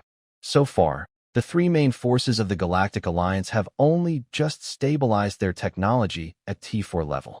Although there are rumors that everyone is developing T5 level technology, no T5 starships have been publicly revealed yet. The other two forces are not clear. But Zhao Chun is sure that the Starshine Empire has not made any big breakthroughs in T5 starship technology. After all, they only have two types of T4 starships. Their technological foundation is too weak. Even if they have ideas to develop T5 starships, they lack the strength to do so. Now, this reward is suddenly in front of Zhao Chun. 4 or 5. Zhao Chun, always see things through. Since I've been given 5 tasks, I will complete every single one of them without leaving any behind, Zhao Chun firmly said in his heart. Let's analyze these 5 tasks carefully. They can be divided into 3 levels of difficulty: low, medium, and high. The first is the low difficulty. Requirement 1 foot is to build a fleet of 3,000 starships, including 300 T3 starships. This is not very hard. Even without considering overall combat power, Zhao Chun can just build T3 triangular starships. In a few months, he can meet the requirement of 300 T3 starships. Next is the medium difficulty. Task 3 foot is to reach a living standard value of 7. Task 4 is to hold a marquee or higher noble title. And Task 5 is to have 20 T3 technologies produced by the system. These 3 are of medium difficulty. They are not easy, but with good planning, they can be achieved. The only high difficulty is Task 2. Task 2 foot requires having the technical blueprint for a T4 combat starship. This doesn't seem too hard. After all, Zhao Chun already has several T4 technologies. But the problem is the uncertainty. It all depends on luck, which Zhao Chun cannot control, unless Zhao Chun can upgrade the system shop to T4 level. No matter what, when there's a challenge, I'll face it. When there's no challenge, I'll create one. Zhao Chun clenched his fists. No matter what, he must complete this year's task. Because it's a T5 starship. Just imagine, while others are still proud of their T4 starships, Zhao Chun will directly deploy a T5 starship to make a statement. What kind of scene would that be? By then, Zhao Chun would probably hold great power within the Starshine Empire. Who would dare to provoke him? He could just fly his T5 interstellar battleship to visit anyone he wanted. Isn't that impressive? Commander, Chief Engineer Annie has arrived, Lilith reminded him. The light door on the bridge opened, and Annie walked in with a cheerful step. Commander, Annie saluted Zhao Chun and looked at him with bright, lively eyes. Annie, I have 3 new interstellar battleship construction plans here. Take a look at them first, and then make a production plan for the next 3 months, Zhao Chun said. 3 more? Annie was startled. She looked at Zhao Chun suspiciously. Don't tell me they're all T3 class? Zhao Chun shook his head. Annie let out a sigh of relief and patted her chest. I thought you were bringing out 3 more T3 battleships. Luckily, they're only T2 class. One of them is a T4 class interstellar battleship, Zhao Chun said calmly. Annie froze, staring at the projected data of the 3 ships in front of her. T4 Radiance class interstellar jump ship, T3 Triceratops class heavy ship, T3 Virgo class heavy supply ship. Annie looked at Zhao Chun with a helpless expression. Commander, isn't this a bit too fast? I just finished learning how to build the T4 Rebirth class clone ship after working overtime for days. And now you're giving me another T4. What is it? Radiance class jump ship? I've never even heard of it. Let's work hard together. If there's anything you don't understand, I'll help you, Zhao Chun said. Annie crossed her arms, clearly unconvinced. Commander, I can believe you about other things, but this? Do you think I'm that easy to fool? Every time you say you'll help, you end up leaving everything to me, with all kinds of excuses. In the end, I'm always the one working overtime to finish the job. Zhao Chun thought for a moment. It did seem to be true. Most of the time, Zhao Chun was busy and couldn't free himself, always playing the role of the firefighter, going wherever needed. This time I promise. As long as nothing unexpected happens, I will help you finish this construction task, Zhao Chun said confidently. But what does your promise mean? You're the boss, and we're just workers, Annie pouted, looking a bit upset. The T3 Phoenix Starship restaurant has good food. Should we go there to discuss the next job? My treat, Zhao Chun smiled. Annie's eyes lit up immediately. Actually, I'm quite interested in talking about work. A few minutes later, Zhao Chun and Annie arrived at the Starship restaurant. Although Annie was involved in building the T3 Phoenix heavy cruiser starship and knew most areas well, This was her first time visiting the operating T3 Phoenix Starship restaurant. The environment here was much better than the one on the T3 Blizzard Starship. It was top-notch. There were private dining rooms where you could do your own thing and enjoy plenty of privacy. Welcome to Phoenix One Restaurant. How can I assist you? When Zhao Chun and Annie entered, floating screens appeared in front of them, showing the menu for today. There was no need to order at a counter. They could just select their dishes directly. This was very convenient for Annie. She was excitedly looking at the dishes in front of her. She glanced at Zhao Chun and said, order whatever you like. Just don't waste food. It's on me, Zhao Chun replied. Annie's eyes brightened, and she started ordering quickly, so fast that Zhao Chun couldn't even see what she was choosing. Zhao Chun chose a private booth because they needed to discuss something confidential. As Annie approached her seat, it automatically lowered itself, making it easy for her to sit down. Then the seat lifted up again. The surrounding virtual projections could be freely changed. Annie picked a candy house theme with everything around her in shades of pink. Zhao Chun looked at the pink table, pink chairs, and the pink virtual images around him. He felt a bit uncomfortable and wondered why it felt so unnatural. If only a song like Pink Memories played now. Zhao Chun's skin crawled with goosebumps. Take a look at this T4 Wisdom Light Starship, the interstellar jump ship that is very important for our Falcon fleet right now. We must build one. Of course, if we can build two, that would be even better, Zhao Chun said. Having two ships would allow us to launch quick surprise attacks and return swiftly after battles. Annie started to study the design carefully. She couldn't ignore it. She was shocked at first glance. Group interstellar jump? Annie was stunned. She looked at Zhao Chun across from her, then at the technical details of the starship. This advanced technology was truly terrifying. Although Annie wasn't an expert in interstellar warfare, she could see the deadly power this starship would have on the battlefield. I need to understand this in more detail, Annie said, beginning to study carefully. Zhao Chun was nearby, guiding her like a teacher. Time passed slowly. An entire afternoon went by. Annie rubbed her temples. Learning about new starship technology was quite exhausting, and she only had a rough idea of the construction needs. She had only skimmed the surface of many details. To fully understand, she would need a lot more time to research. This made her admire Zhao Chun even more. Although he often slacked off as a boss, his skills in this area were truly impressive. Based on what she knew now, Annie made a simple plan for construction and said, I've mostly understood the basic requirements. Next, we need to plan our production capacity for the next 3 months. Right now, we have 6 T3 Furnace-class heavy starship industrial ships and 30 T2 Hammer-class heavy starship industrial ships. First, I plan to expand the T3 Furnace fleet by 4 ships, reaching a total of 10 T3 Furnaces. Since our original plan was to build 5 T4 Rebirth-class clone starships at the same time, we are currently short on T3 Furnaces. In the first month, we will use all available capacity to build T3 Furnaces, completing the expansion of 4 ships. When the time comes, we will have 10 T3 smelting furnaces. Although this number is still not very large, it is enough to meet our construction needs for the first quarter. Zhao Chun listened to Annie's construction plan. In short, during the first 3 months, besides building 4 upgraded T3 smelting furnace-class heavy starships and completing half of the T4 Reborn-class clone starship, Zhao Chun will also acquire 1 T4 Wisdom Light-class starship for interstellar jumps, 50 T3 Trihorn-class starships for heavy interstellar, and 5 T3 Maiden-class heavy star supply ships. The reason for building so many T3 Trihorn starships at once is mainly because this type of starship is easy to build, takes less time, and costs less money.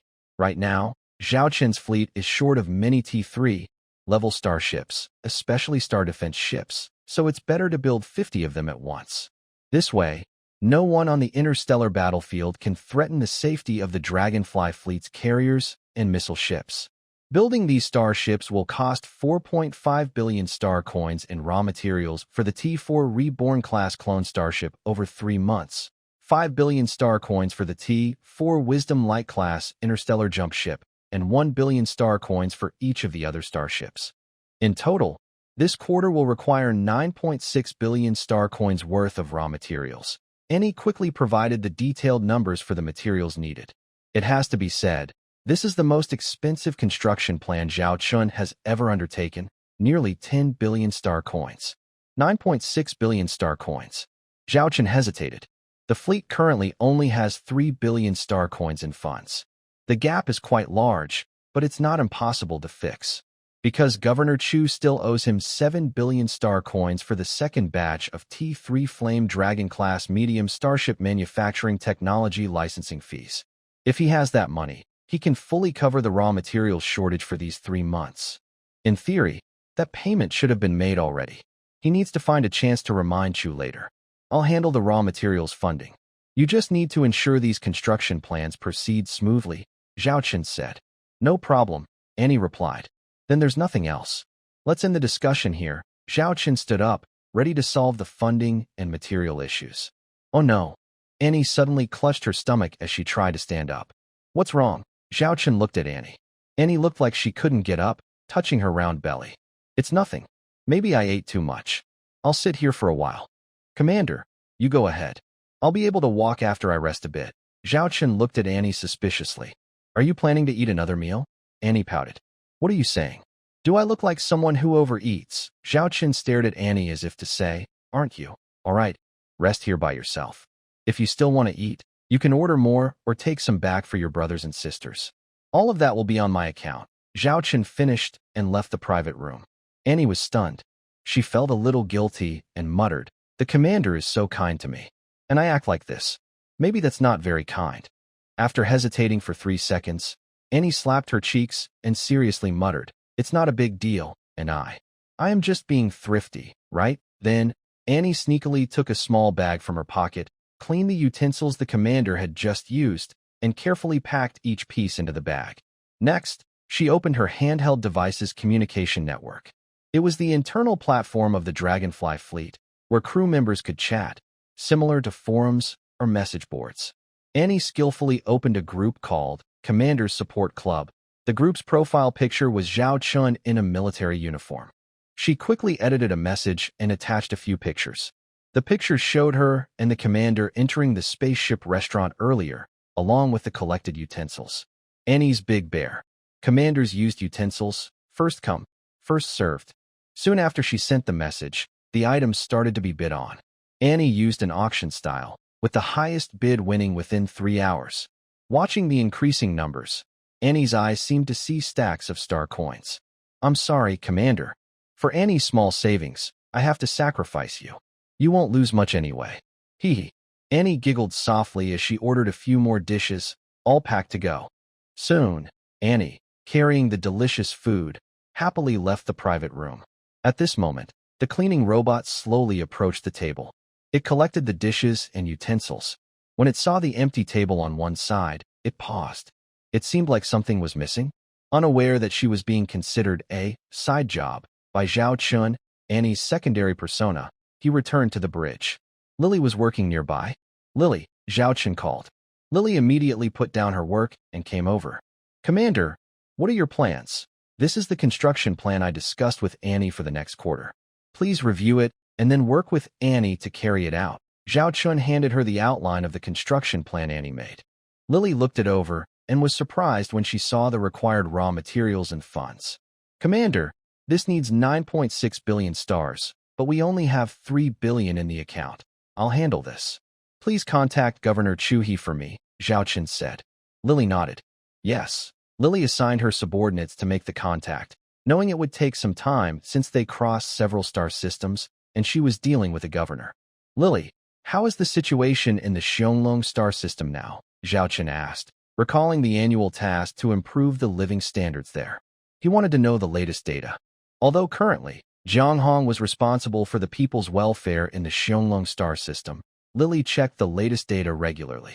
Don't be fooled by the current score of only 0.6. Before, it was just 0.3.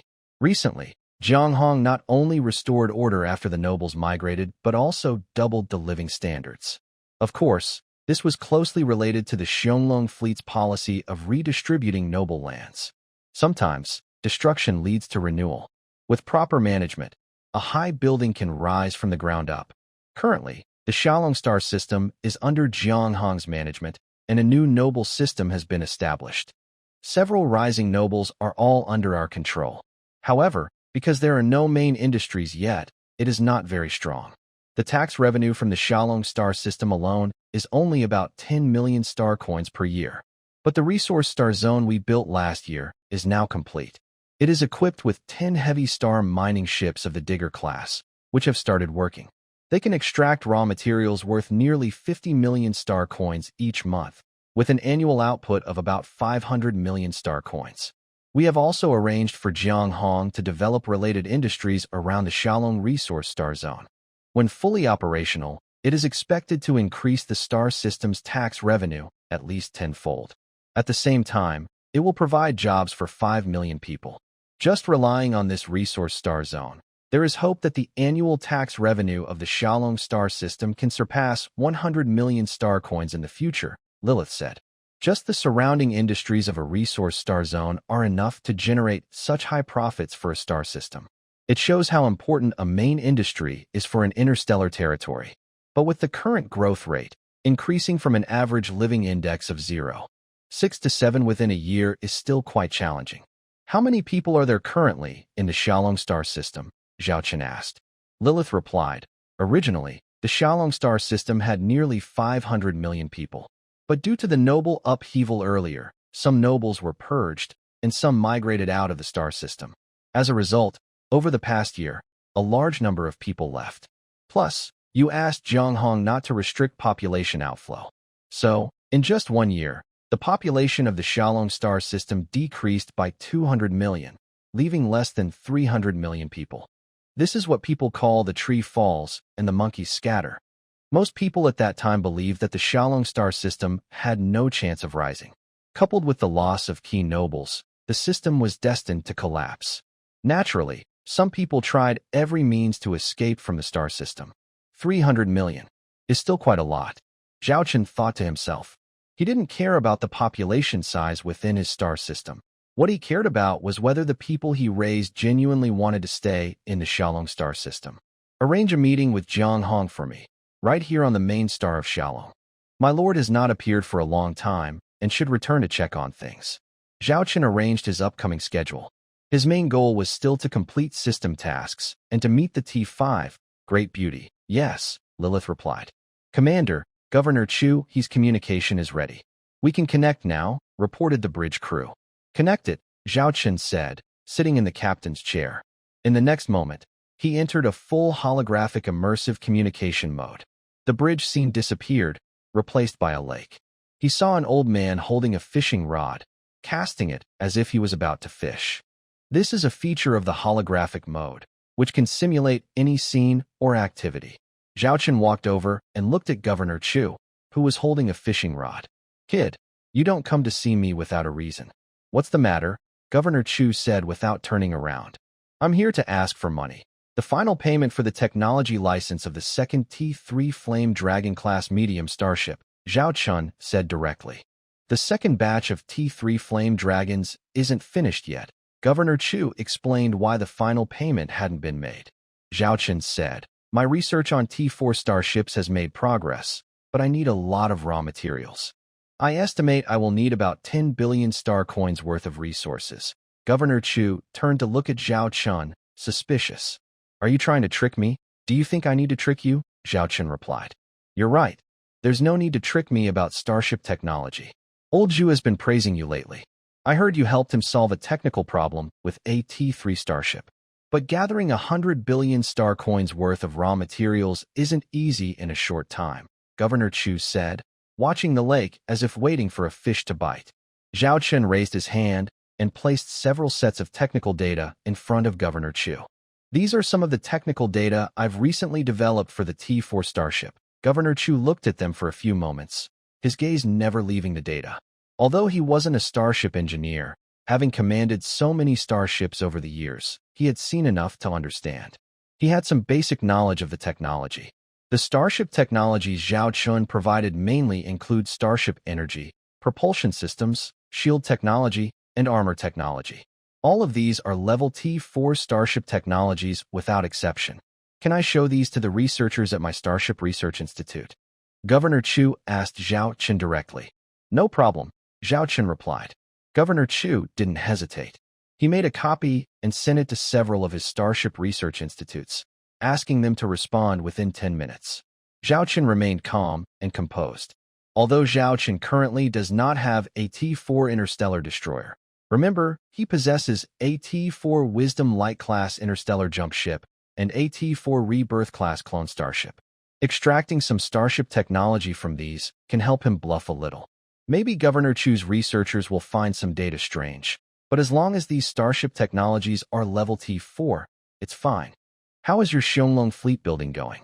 How many T3 starships do you have now? Governor Chu asked. Zhao Chen didn't expect him to ask this directly. He hesitated for a moment, but decided to be honest. Over 100 starships, including 26 T3 starships, Zhao Chen admitted. Anyway, these things will be exposed sooner or later. Since this old man is currently his protector, Zhao Chen decided to be truthful. Nearly 30 T3 starships. That's almost like a private fleet of an Empire Marquis. Governor Chu nodded calmly. It was unclear whether he was praising Zhao Chen or just making a comment. Zhao Chen, let me be honest with you. We both know that from the start, we've been using each other. I've been eyeing the T4 starship technology you can provide, and you've been eyeing my Chu family's reputation, Governor Chu said, looking at Zhao Chen. Zhao Chen smiled, but said nothing. In fact, if you truly have talent and a connection with Chu Xian, I wouldn't mind if you two really got together, Governor Chu added. Zhao Chen replied, that kind of thing depends on my fate with Miss Chu. Governor Chu's gaze shifted to the floating markers on the lake's surface, which had begun to rise and fall. As a grandfatherly figure, I ask you for a favor. You can agree or refuse. Governor Chu's eyes are a bit complicated. If one day in the future, something major happens to the Starshine Empire, I hope you can take Chu Xian and escape as far as possible and never come back. Governor Chu's hand gripping the fishing rod tightens. Zhao Chen frowned slightly. Governor Chu's words carry a lot of meaning. Just as Zhao Chen is about to speak, Governor Chu interrupts first. Don't ask too many questions. Those things are not something you can get involved in now. You just need to quietly develop and expand your fleet as much as possible. Although your current Viscount title only allows you to have a private fleet of 100 starships, you can transfer your T2 starships to trusted star families within your territory. Maintaining a fleet of around 150 ships shouldn't be a big problem. No matter the situation, only the starships you control are the only reliable power you have. Since the old man said so, Zhao Chen doesn't ask further. It's probably related to internal affairs of the Starshine Empire, like the Prince faction. This kind of drama has never been absent, whether in ancient times or in the recent interstellar era. As for the size of the fleet, Zhao Chen has never intended to control the number of his starships. The truth is always within reach. Zhao Chen experienced this deeply in his previous life. He also has the Lion King star system. If necessary, he can hide some fleets there and move them back when needed. With the existence of stargates, it's just a matter of time and resources. At this moment, Governor Chu also received feedback from his starship research institutes. All of them praised the advanced technology of these starships. Although only some starship technologies, when applied to the two T4 starships already in service in the Starshine Empire, they far surpass current standards. All 70 billion star coins from the second batch of technology licensing fees have been converted into raw materials and supplies. Governor Chu looks at Zhao Chen. I have already forgotten what he previously said, that gathering these raw materials in such a short time was quite difficult. Here's a raw materials order. Just follow what's listed. Zhao Chen handed over an order. Governor Chu looked at it and said there was no shortage of materials. Since we're talking today, here's what we can do. I plan to produce a third batch of T3 Flame Dragons this year. I expect to make 300 ships, with a technology licensing fee of 45 billion star coins. I'll pay you 13 billion star coins first, and the rest should be paid by the end of the year. Do you want me to convert this money into raw materials for you? As expected of his dear Grandpa Chu, he knows what Zhao Chen needs and brings it directly. Of course, this also shows how powerful Zhao Chen's T3 Flame Dragon class medium starship is. Otherwise, Governor Chu wouldn't have produced 3 batches. This indicates that the T3 Flame Dragon performs very well on the battlefield. But there's also a hidden meaning. Chu family seems to be building up their military forces. Nearly 50 billion star coins is a lot. It's unlikely to be for the Empire's military funding. Most probably, the Chu family is expanding their own army, probably using a lot of their own resources. According to Zhao Chen's understanding, Chu Star Domain's annual military budget is only about 30 billion star coins. But that's not Zhao Chen's current concern. His main focus is to manage his own territory well.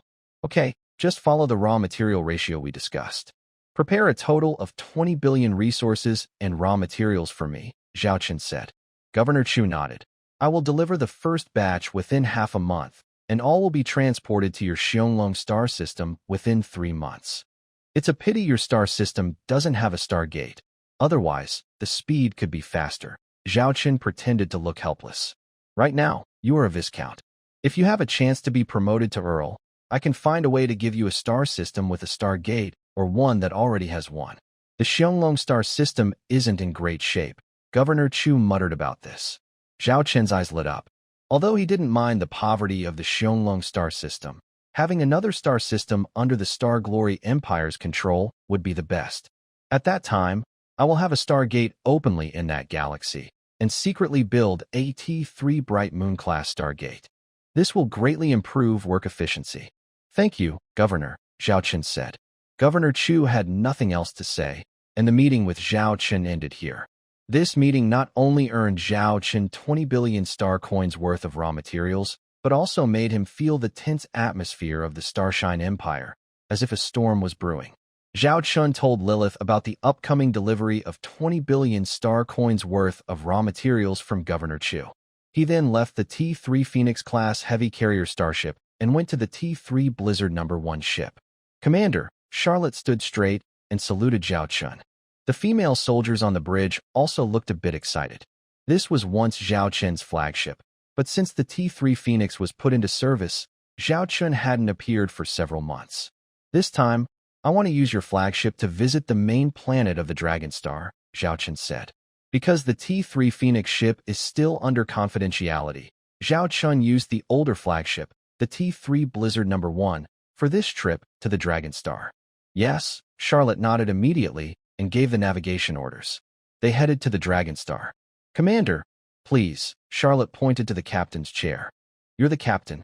If I sit here, I'll be taking your place and leaving you no seat, Zhao Chen joked, but he already sat down. Charlotte said seriously, you are the commander. Every seat here belongs to you. There's no taking or not taking. But I feel a bit guilty about that. Why don't you sit here too? Zhao Chen patted his lap. This scene made the female soldiers nearby turn their heads in surprise. Some were even eager to see more. Charlotte's face instantly turned red, and her tail stiffened and stood up. No need, she stammered.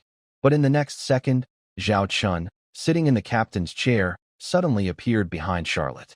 His action skills, comparable to those of a modified warrior, Charlotte had seen before. Then she felt her neck being gently lifted. In an instant, Charlotte's whole body tensed as if electrocuted, feeling numb all over. Just sit there, Zhao Chen said as he returned to the captain's chair, gently placing Charlotte on his lap. At this moment, Charlotte was very tense. She felt like her heart was about to jump out of her chest. Her tail was restless, sometimes standing up, sometimes swaying side to side, and sometimes hanging limply. While Charlotte was feeling nervous and uneasy, Zhao Chen's gaze was fixed on her broken ears. Although Zhao Chen was used to the scars and old wounds on Charlotte, he didn't dislike them. But looking at these scars, he always felt a little uncomfortable inside. Charlotte, now that we have our own medical ship, have you thought about getting a body repair? Zhao Chen suggested. Charlotte paused, lowered her head, and whispered, actually, I keep these scars to remind me not to forget what happened before. Zhao Chen reached out and gently patted her head. We won't forget what happened, but we can't stay stuck in the past. We have a future, and there are many things we need to do. Most of the former rebels who are now scattered in the Starshine Empire have been brought together by you. Some are settled on Dragon Star 1, and others have joined our Shadow Dragon fleet. Everyone is now focused on their current life. You should also let go of these burdens. If you think that your failure during the rebellion with the Warhammer was your fault, you might want to ask your comrades who followed you. Did they blame you? Hearing Zhao Chen's words, Charlotte lowered her head even more, her tail hanging weakly to the ground. General Charlotte, the commander is right. Seeing you like this, Honestly, although we don't say it aloud, we all feel heartache for you, said a female orc soldier, stepping forward with sympathy. Everyone on the bridge had heard Zhao Qin's words, and Zhao Qin's actions earlier naturally drew the attention of all the female soldiers on the bridge. No one could miss this close-up scene. General Charlotte, we have seen your glorious and shining past. We hope you can lead us forward in the Shadow Dragon fleet in the best possible state.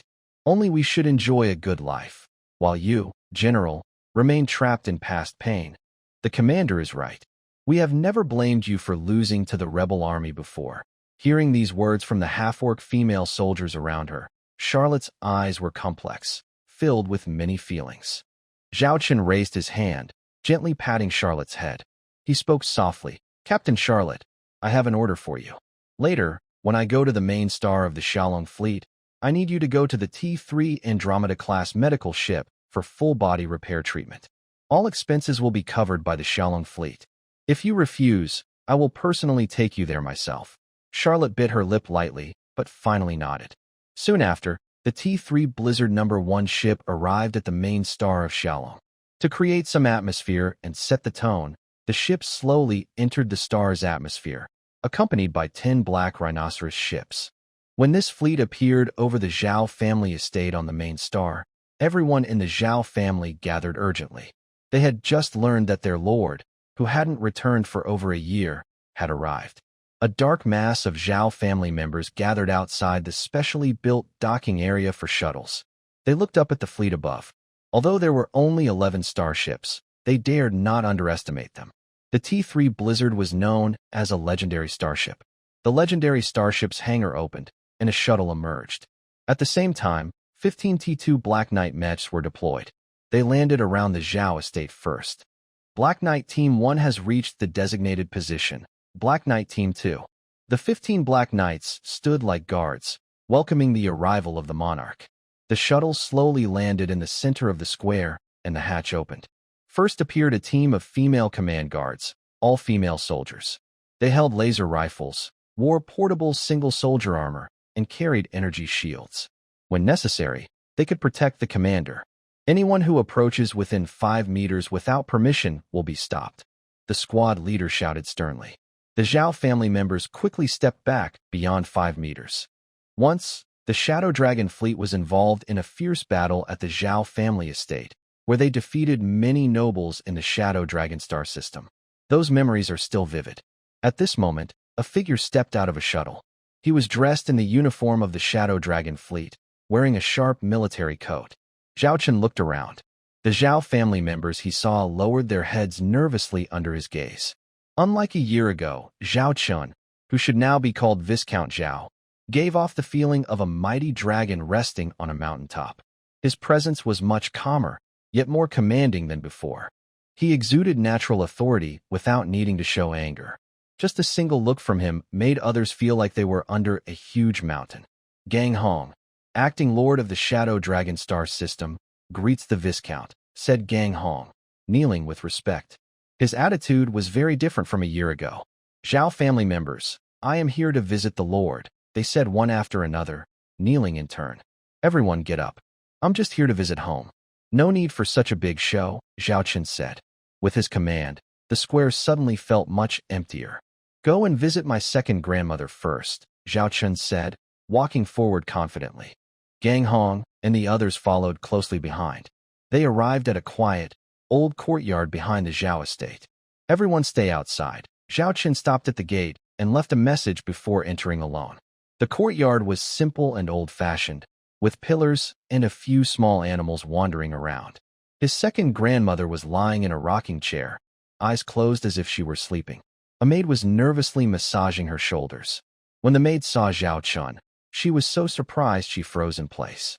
Zhao Qin signaled her to be quiet with a finger to his lips and then stepped aside. He began massaging his grandmother's shoulders.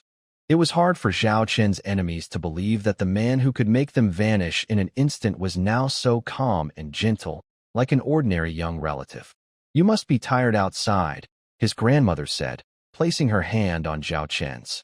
Zhao Qin's nose twitched, and everyone from the Zhao family, including Jiang Hong, looked at him with respect, admiration, and envy. They feared his strength and envied everything he had. They only saw his bright and impressive appearance, not the heavy burden he carried behind the scenes. Take a rest if you're tired. The second grandmother patted Zhao Qin's hand. Okay, Zhao Qin quietly replied. Jiang Hong sat in front of Zhao Qin, pouring tea for him. It seems you're very pleased with me now, Zhao Qin said, looking at Jiang Hong, who was respectful and polite. Jiang Hong smiled lightly. Although the Xiaolong star system doesn't have a stargate and news is a bit limited, I still know what our Lord is doing outside. Not only has he strengthened the position of the Xiaolong star system, but also became a Viscount and graduated early from the Northern Star Academy. I, Jiang Hong, only dislike the former useless baron, not the current Lord Zhao Qin. This woman is very realistic. Perhaps, until now, her loyalty has only been to her older sister. But she does have some ability, at least enough to help manage the Xiaolong star system well. Our Lord's return this time is probably not just a simple visit home. Jiang Hong poured another cup of tea for Zhao Qin. Zhao Qin took a sip. The taste was quite good. I'm here about managing the Xiaolong star system, Zhao Qin said. Jiang Hong looked at him quietly, waiting for him to continue. I want to establish a record of the people within the Xiaolong star system's territory. Those included in the record will receive a household registration status and protection within the star system. However, when the star system needs it, they must obey the arrangements unconditionally, Zhao Qin explained. Household registration, Jiang Hong was a bit surprised. Isn't that an old-fashioned way of management? Isn't it too outdated to use now? Since entering the interstellar age, the requirement for household registration has become less important. When you enter a planet, intelligent programs record your appearance and other information. They don't care which star system or planet you were born on. For those venturing into interstellar travel, the concept of hometown has become increasingly blurry. Over time, the need for a household registration system disappeared. Because I plan to filter out a group of people again, Zhao Qin said. Jiang Hong didn't understand what Lord Zhao Qin meant.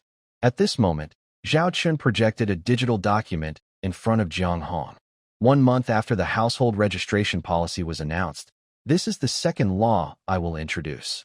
Everyone with household registration in the Xiaolong star system can buy natural crops at cost price. Of course, this is only for personal consumption. If anyone is caught selling externally, their household registration in the Xiaolong star system will be permanently revoked. At the same time, priority will be given to suitable jobs. I also plan to invest some funds to build various specialized colleges on different planets. People with household registration in the Xiaolong star system, regardless of age, can study for free, Zhao Qin said. Natural crops? Buying at cost price? Jiang Hong was stunned. Do you know how much that costs? Even after Zhao Qin's first step of filtering, only 100 million people remain. Meeting the needs of food and crops for this population would require a huge amount of resources. This would definitely cost hundreds or even thousands of times more than the income of the Xiaolong star system. In the Starry Empire, no territory has ever offered such generous benefits. Don't worry about the cost. I will handle that. You just need to implement this first policy. Remember, before the second policy is announced, keep it a secret, Zhao Qin said seriously. Jiang Hong nodded blankly. She naturally understood why secrecy was important. If people knew about the second policy early, many would rush to join the so-called household registration in the Xiaolong star system. After all, this benefit is really attractive. Let's not talk about the food shortage for now. Even in other areas of public welfare, a lot of funds are needed, Jiang Hong asked. Is 10 billion star coins enough? Zhao Qin asked. Jiang Hong was surprised. She guessed Zhao Qin had some funds, but she didn't expect him to casually mention 10 billion star coins. I will transfer 10 billion to you later. Just focus on setting up those skill-based colleges I asked for. Don't try to save money. Before mid-year, you must complete what I've asked. The second half of the year, we will start operating externally, Zhao Qin said. To improve the quality of life in the Xiaolong star system, the first priority is naturally food. As long as people can get affordable food, their quality of life will greatly improve. Then, they can be given opportunities and channels for advancement, along with suitable jobs. In fact, the needs of the lower class have not changed for thousands of years. For them, interstellar travel is too distant. They just want to live a good life, with 3 meals a day and no worries about clothing and food. If their basic needs are met, and they are given chances to realize their dreams, that would be even better. So, Zhao Chen only needs to fulfill these needs to improve life in the Xianglong star system. Zhao Chen returned to his family to handle this matter. Also, can you contact my older sister? Zhao Chen asked seriously. Miss? Jiang Hong replied. I usually only hear from her if she contacts me first, or I leave her a message through a secret channel. She's the one who reaches out, then leave her a message for me. Tell her that by chance. I heard that the second and third princes of the Starshine Empire might be up to something. Ask her to remind the young princess, Zhao Chen said. Jiang Hong understood Zhao Chen's meaning. He cares about the older sister. She nodded. Got it. I will leave her a message. Once she replies, I will let you know immediately. Good. Zhao Chen was satisfied. He stood up and looked at Jiang Hong. You're doing a good job managing the Xianglong star system. Keep it up. I've sent you 10,000 star coins as a reward. You can use them freely. After saying that, Zhao Chen turned and left. Jiang Hong was stunned. Although her position in the Xianglong star system was now very high, no, including the young lady, she was second only to 2 people and above thousands. Her salary for 10 years of not eating or drinking was not even 10,000 star coins. She watched Zhao Chen's figure leave, feeling like she was witnessing a nouveau riche. Zhao Chen spent some time at the Zhao family estate. After chatting with Jiang Hong, he returned to the old residence of the second lady. They ate some simple food and talked about family matters. Then Zhao Chen took his leave and returned to the T3 Storm Snow No. 1 ship. When Zhao Chen reached the bridge, a figure caught his attention. The scar on her face was gone, replaced by smooth, delicate skin that looked fragile. The broken ear on her head had also returned to normal. When Zhao Chen saw the person in front of him, he felt like he was looking at a piece of art. He finally understood why she had to disfigure herself when she was captured before. Zhao Chen raised his hand and gently stroked her pair of beast ears. Don't touch there. Charlotte's cheeks turned slightly red. She bit her lips lightly, her eyes dreamy. Her tail suddenly stood up as if shocked by electricity. Next, Jiang Hong, acting as the temporary leader, quickly began her work. She drafted detailed laws based on Lord Zhao Chen's ideas and announced them. When these laws were made public, they caused a strong reaction. Even the Zhao family members were surprised. A household registration system for the Xianglong star system? That's such an old thing. Why bother with it now? But Jiang Hong's attitude was clear. Before the end of January, all inhabited planets within the Xianglong star system had to spread this order. She also formed over 1,000 work groups to handle this task. Xianglong's 5th planet is the most populated planet in the system. Although the main star of Xianglong has the best environment, most of its residents are nobles and middle-class people, so the population isn't very large. However, on the 5th planet, which was the only industrial planet in the system before, nearly 100 million people live there permanently. This was also the first place to announce the household registration law. Right now, work groups responsible for census are stationed in every residential area. Attention! Attention! Everyone must sign this document to show whether they agree to join the Xianglong star system. The mechanical broadcast echoed throughout the residential areas. Some people paid attention to this household registration policy, while others remained indifferent. In a cheap bar, a worker who had just finished his shift was drinking cheap synthetic alcohol. Hey, did you just sign that household registration form? Someone asked a thin man holding a glass. The thin man raised his hand and opened his personal data page, which showed his information. Name, Li Daqiang. Age, 29 years old. Household registration. Xianglong star system. Current living planet. 5th planet of Xianglong star system. Profession, low-level mover. It's nothing special. I just collected a DNA sample, registered some information, and asked a few questions. It took less than 3 minutes. Our family has always lived in the Xianglong star system. Once you sign this, it's done. No big deal, the thin man said simply. But a few others sneered. Look at your attitude. I tell you, signing this is like signing a contract to serve. It clearly says that as long as the Xianglong star system needs it, you must follow any orders. I won't sign that thing. I plan to go on interstellar adventures in the future. I think it's because of what that lord did before, causing many nobles to leave the Xianglong star system. Seeing so many people leaving, they want to control the system with this household registration method. They think we're fools. But really, Who would be foolish enough to sign this? Ha! Li Daqiang listened to their mockery, but paid no attention. After buying a few things his wife asked for, he left the bar. He didn't care about all the nonsense. He just wanted to live his small, peaceful life. He originally thought signing this wasn't a big deal, mainly because his wife said he had to sign it. Although there was some trouble in the Xiongling star system after that noble incident, things quickly settled down, and the lives of ordinary people were improving visibly. His wife said, "Our Xiongling Lord is a good leader. He won't issue unnecessary laws, so there must be some opportunity behind this law." They had to seize that chance. Li Daqiang didn't know what the opportunity was. He only knew to listen to his wife. If she said to sign, then he would sign. On the workgroup side, how is your progress?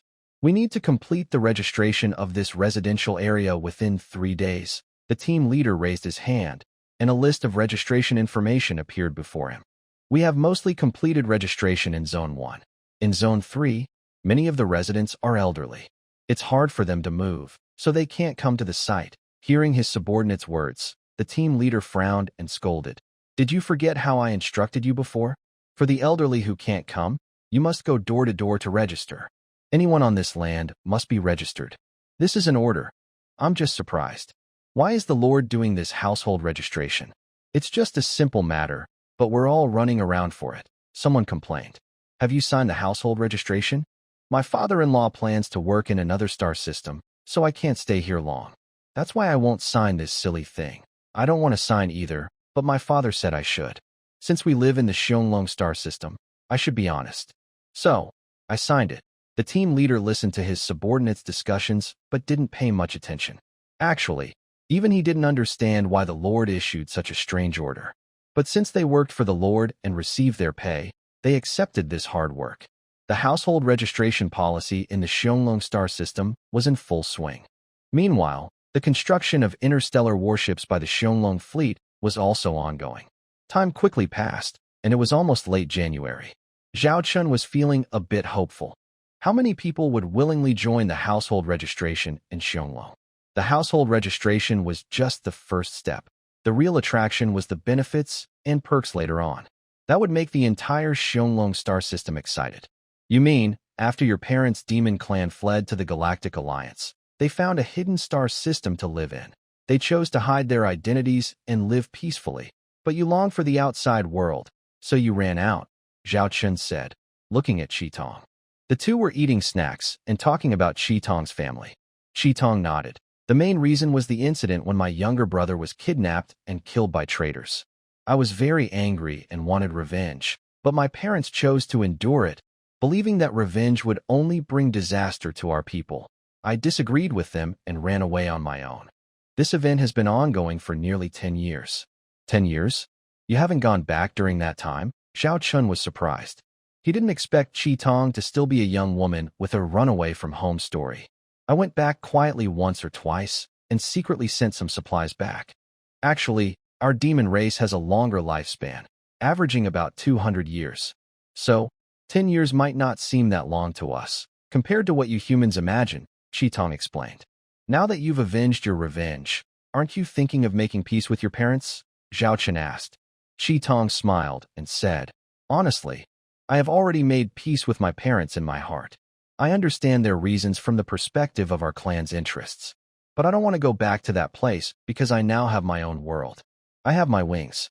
Why would I choose to return to that cage and hide my wings?" Zhao Chun nodded in understanding. System task reminder. Suddenly, a voice in his mind made Zhao Chun startle. Task. Insect disaster in the North Wind Star region. Task. Insect disaster in the North Wind Star region. Task details. Multiple star systems in the North Wind Star region have been invaded by cosmic insect nests. The lives and property of hundreds of millions of people are threatened. Task 1. Destroy 30 T3 insect hive motherships. Task 2. Eliminate 1 billion insect units. Task 3. Rescue civilians threatened by the insect disaster. Achieving certain numbers will earn rewards: 5 million, 10 million, 15 million, 20 million, 25 million, 30 million. Task 4. Choose one of the 3 side missions provided. Zhao Chun looked at the task window that suddenly appeared, showing a surprised expression. The amount of information on this sudden task page was overwhelming. Insect disaster in the Northwind Star region? The system would not create false alarms. Does this mean an insect disaster is happening in the Northwind Star region? Has it already happened, or is it about to happen? Report. Lily suddenly rushed into the bridge, looking anxious. Latest news. Over the past 5 hours, numerous interstellar insect nests have appeared within the Northwind Star region. So far, 5 Tier 3 universe insect nests, 12 Tier 2 nests, and 45 Tier 1 nests have been discovered. The affected area covers 13 star systems within the Northwind Star region. The timing of this system mission is quite surprising. Just now, Governor Northwind issued a star region-wide mobilization order. All star systems unaffected by the insect disaster must send 70% of their fleet commanders to support the affected star systems, Lilith said. The Star Region Mobilization Order. This is one of the highest powers of the Star Region Governor. It allows commanding all fleets within the Star Region, including private fleets, during critical moments. This shows the Star Region is in very serious danger right now. And this happened only 5 hours after the insect disaster began. Compared to the disaster in the Water Lotus star system within the Blue Star region, this is dozens of times worse. At the same time, Governor Northwind acted very quickly. Send my orders. The Xianglong fleet has 1 hour for military preparations and must immediately enter a level 3 combat readiness state. Zhao Chun ordered the assembly. Even without the system mission, Zhao Chun couldn't ignore this insect disaster. History has shown that these interstellar insect races are deadly, and the moment they appear, they must be destroyed immediately. If you hesitate even for a moment, these bugs, once they find enough food, can multiply and expand thousands of times in a very short time. Zhao Qin's Xianglong star system is located in the Northwind Star region, and he understands the principle of mutual destruction very well. Yes, Lilith and Qitong immediately began contacting relevant personnel. The Xianglong fleet, which had been resting for over a month, was once again operational. Meanwhile, Zhao Qin took a moment to review his system mission. There are 4 requirements. The first is to kill 30 Tier 3 insect hive mother ships.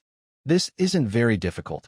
Zhao Qin previously single-handedly defeated 3 with just a Tier 3 Blizzard-class light interstellar battleship. The problem is whether there are enough Tier 3 hive motherships to kill. So, this mission emphasizes efficiency. They must act faster than others and take down these Tier 3 hive motherships first. Task 2 requires eliminating 1 billion Zerg units. There are no detailed rules about this, which means even the most numerous ground Zerg units are included. As long as there is enough firepower to attack, completing this task is only a matter of time. Task 3 is to rescue personnel. This task is a bit more difficult because saving people is often several times harder than defeating enemies. It involves interstellar transport ships needed to move personnel, and if a planet is invaded by Zerg, ground combat is necessary. Careless actions could lead to large-scale casualties. These 3 tasks are not very difficult. The 4th task is special. It's like a task within a task, perhaps a task chain. It requires choosing one of 3 side missions. Zhao Qin clicks to expand this option. Side Mission 1. Defend the SP-118 Planet Campaign Side Mission 2. Morton Star System Zerg War Side Mission 3. Sapphire Star System 3rd Planet Rescue Campaign. These are 3 completely different side missions, with different types. The first involves defending a planet, the second is an interstellar battle against Zerg, and the third is a retreat mission. Zhao Qin thinks, can I do all 3 side missions? Ding! Completing just one is enough to fulfill the task, but completing more can earn stacked rewards. Since these 3 side missions can overlap with his previous 3 tasks, completing one of them and then doing the others to earn extra rewards is the best choice. If he can't finish them, it's not a big deal. Zhao Chun considers for a moment and finally chooses the 3rd side mission. Sapphire Star System 3rd Planet Rescue Campaign. Why choose this one? The reason is simple. According to the data, the Sapphire Star System has a star gate, which means transportation is convenient. The 3rd planet in the system has a large population, rumored to be around 2 billion people. Even if Zhao Qin only manages to evacuate 1% of the population, it would greatly boost his mission data. Zhao Qin opened the star map of the Northwind Star region and found the location of the Sapphire Galaxy. It is 3 star systems away from the Howling Dragon Galaxy. If the Howling Dragon Galaxy has a direct stargate, it might only take half a day to reach. However, Zhao Chen must lead his Howling Dragon fleet through interstellar boundary space to reach the nearest Arctic Fox Galaxy and use its stargate. The travel time for this route alone is significant. With a T3 blizzard storm, the journey is expected to take about 2 days.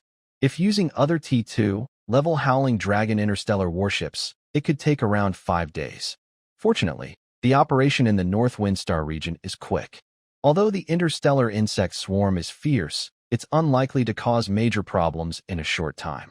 Governor Chu's idea to establish another galaxy with a stargate is really good. We should try to do that in the future. Having a stargate would make things much easier, Zhao Chen muttered. Right now, he needs to focus on current tasks. In the past year, the Starshine Empire has experienced 3 interstellar insect attacks, each more serious than the last. The frequency of these insect nests appearing is a bit too high. Could all this just be a coincidence? While Zhao Chen was thinking about his next strategic plan, Lilith had already completed the pre-battle mobilization and preparations. All the interstellar warships of the Howling Dragon fleet can be ready for battle within half an hour. All strategic supplies are fully prepared. Lilith also provided Zhao Chen with a list of all the interstellar warships in the Howling Dragon fleet. Since the last military operation at the end of last year, there haven't been many changes. All the ships built in January are support-type interstellar warships. Who would have thought a sudden insect disaster would appear? But with Zhao Chen's current strength, he can handle these insect swarms, at least for self-defense. 20 T3 Blizzard Storm ships and 5 T3 Phantom Stingers will all be deployed this time. Considering the speed difference between T3 and T2 interstellar warships, we won't operate them together this time. The T3 warships will set out first. The T2 warships will follow afterward. The T3 Phoenix-class heavy carrier ships will travel to the boundary space of the North Pole Fox Galaxy and wait there, with 10 T2 Black Rhinoceros ships assigned to protect them. We only need to keep 10 T2 Black Rhinos and 1 T2 Zero Storm in our home base. The remaining 40 T2 Black Rhinos, 10 T2 Snow Mastiffs, 5 T2 Lion King ships, and 1 T2 Queen Bee will form the second battle group. Zhao Chen explained his battle plan. Currently, the T3 Phoenix-class heavy carriers and starships are still kept secret. It's better to reveal them later. The T3 Phantom Sting is an invisible interstellar bomber, which makes it very suitable for Zhao Chen's current situation. It can operate with the fleet without being easily detected. As for moving the T3 Phoenix early to the Arctic Fox star system's edge, it's just a precaution in case it's needed. They can use the Stargate to reach the battlefield quickly, within hours or half a day inside the North Wind Star region. Okay, I will pass on your instructions. Lilith immediately went to deliver Zhao Chen's orders. Zhao Chen was thinking about a problem. He was concerned about hunting down 30 T3 Hive Mother ships. These ships are rare, and the Lord Fleet of the North Wind Governor and the Empire's army will likely target them first. If Zhao Chen acts a little late, it might be impossible to gather all 30 T3 Hive Mother ships. The first task must be done quickly, Zhao Chen said, rubbing his chin. At that moment, a wild idea popped into his mind. Once the time is right, the ready Xianglong fleet will set out. North Wind Star Region, North Wind Main Star System. Governor's Office, what's the current situation? The North Wind Governor looked at the star map of the entire North Wind Star region. On the map, many areas are marked in red. If you look carefully, some of these red zones have one or several very bright red dots. So far, the number of cosmic insect nests has expanded to 89, and new nests keep appearing. There are 6 level 3 cosmic insect nests, 18 level 2 nests, and 65 level 1 nests. The affected star systems have reached 39, his subordinate reported nervously, updating the red zones on the star map in front of the governor. Looking at the map, nearly 1/5 of the North Wind Star region is covered in red, and the expansion continues outward. Having so many cosmic insect nests appear so suddenly in a short time is unheard of. Governor Northwind frowned. Yes, based on the current situation, it's very likely that the number of cosmic insect nests will exceed 100. I'm worried. about the possibility of a level 4 cosmic insect nest. Level 3 nests we can handle, but level 4 nests could threaten the safety of the entire North Wind Star region, his subordinate said anxiously. Governor Northwind said seriously, how is the mobilization of the entire star region going? So far, except for the affected star systems, about 10,000 Lord Fleet ships can be dispatched from other star systems. But since 2/3 of them are T1 interstellar warships, their effectiveness on the front lines isn't very high. Less than 3,000 interstellar warships are truly available to fight the insect race directly. The subordinate replied. 3,000 ships. That was expected. Gathering Lord Fleets is just a temporary measure. The most important thing is the movement of the Imperial Army. We have 3 Army-level Imperial Corps stationed in the North Wind Star region, nearly 10,000 interstellar warships. How are they doing? Governor Northwind asked. The 3 Army-level Imperial Corps have been ordered to support the affected star systems, but there are so many star systems suffering from insect invasions. Relying only on these 3 corps to assist is still not enough, his subordinate said worriedly. I have reported the situation to the Empire and requested reinforcements from nearby star regions to support us in the North Wind Star region, Governor Northwind said firmly. No matter what, we must minimize our losses. We cannot let a hellish tragedy unfold in our star region. It has been 3 days since the North Wind Star region was attacked by the cosmic insect race. Many planets have already been invaded, and various battles have broken out across the region, with mixed outcomes. When facing insect fleets with only T2 hive motherships, local star fleets can manage a few encounters. But if they face insect fleets with T3 hive motherships, the situation is entirely different. Only the Imperial fleet has a hope of destroying T3 hive mothership insect fleets. However, currently, the Imperial fleet, the firefighting team, is stretched thin and unable to respond effectively. K3000 star system, a level 3 cosmic insect nest has appeared here, causing the area to be attacked by the T3 mothership of the insect hive. Several planets have already fallen. Right now, the situation is like a spreading disease, slowly corrupting the entire K3000 star system. Outside the 6th planet of the K3000 system, this planet has a beautiful star ring, but beyond the ring, a fierce battle is raging. A fleet of about 1,000 interstellar warships, led by a fleet commander, is fighting against a huge swarm of insect ships. Among the insect fleet, 2 T3 motherships can be seen. A large number of insects are rushing toward the fleet. It looks like the fleet's defenses are about to break. Report, our left flank has fallen. A crew member shouted in fear. The fleet commander's face turned pale with horror. He looked at the star map and saw a gap forming in the defense line, with countless insect signals flooding into the opening. The scene is terrifying. Their starships are in great danger. This is the end. It's all over, the fleet commander said with a pale face. If the insect fleet breaks through the defense line, it will be like a dam bursting, flooding everything in its path. Report, energy signals from 3 T3 interstellar warships have appeared on the battlefield. Suddenly, a crew member monitoring the radar shouted, T3 warships? Could they be from the Empire fleet? But how could there only be 3? Did you see it wrong? The fleet commander, switching from worry to hope, asked immediately. There are indeed only 3. And it's certain they are not Empire ships, because our deep space telescope has already captured images of these warships. The crew member then showed images of the 3 T3 warships, especially focusing on the markings on their hulls. They bore a dragon head emblem. Behind the emblem, there were the numbers 007, 008, and 009. This emblem looks very familiar. The fleet commander rubbed his chin. He felt like he had seen this emblem somewhere before, but he couldn't remember where. It's the Falcon Dragon fleet. These are the T3 storm ships of the Falcon Dragon fleet. That legendary interstellar battleship, exclaimed an officer nearby, eyes shining with excitement. Yes, that's the emblem of the Shadow Dragon fleet. The fleet commander suddenly clapped his hands. During the previous interstellar insectoid disaster in the Blue Star domain, this Shadow Dragon fleet's battleship became famous. Is the Shadow Dragon fleet coming to help us? But they only have 3 T3 interstellar battleships. This won't change the situation. The fleet commander rubbed his head nervously. The officer who recognized the T-3 Blizzard said, "Sir, don't forget this legendary battleship. It previously destroyed one T-3 Hive mothership and heavily damaged another T-3 Hive mothership in the insectoid fleet. A hero who fought 3 enemies and escaped unscathed." Report: the 3 T-3 battleships are accelerating at full speed, exceeding 200 light knots, heading straight for the insect fleet center. Their target seems to be their T-3 Hive mothership, the crew member shouted.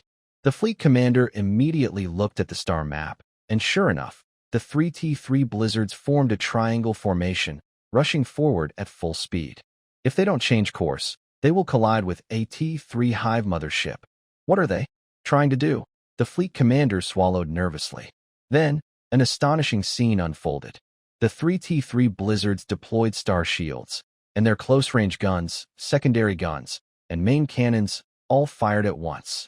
They also launched all their interstellar drones. Like a trident spear, they boldly pierced into the insectoid fleet. With their terrifying firepower and incredible speed, they actually made it difficult for the insect fleet to intercept them temporarily. They were getting closer and closer to the T-3 Hive mothership. "This is T-3 Blizzard 007. The main gun is ready to fire at any moment," said one Blizzard captain on the bridge. In front of her, 2 video communication windows showed the captains of T-3 Blizzard 008 and T-3 Blizzard 009. 008 is also ready. "Let's see what that T-3 Hive mothership is made of." The 2 captains prepared for action. Although their T-3 Storm Snow ships had already penetrated deep into the Zerg fleet, they showed no fear. Remember, their commander once boldly led a single T-3 Storm Snow into the Zerg fleet alone.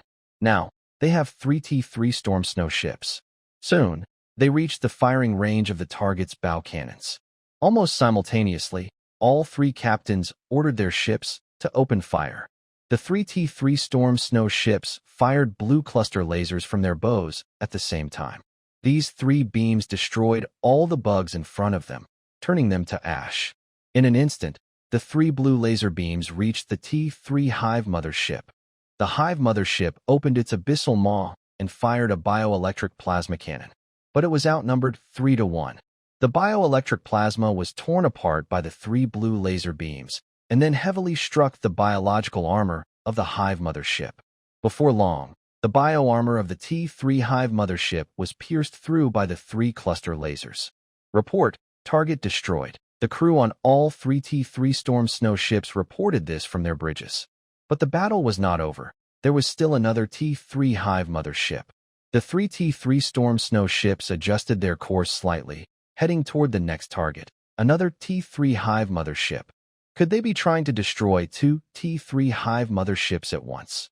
The fleet commander looked at the scene in disbelief.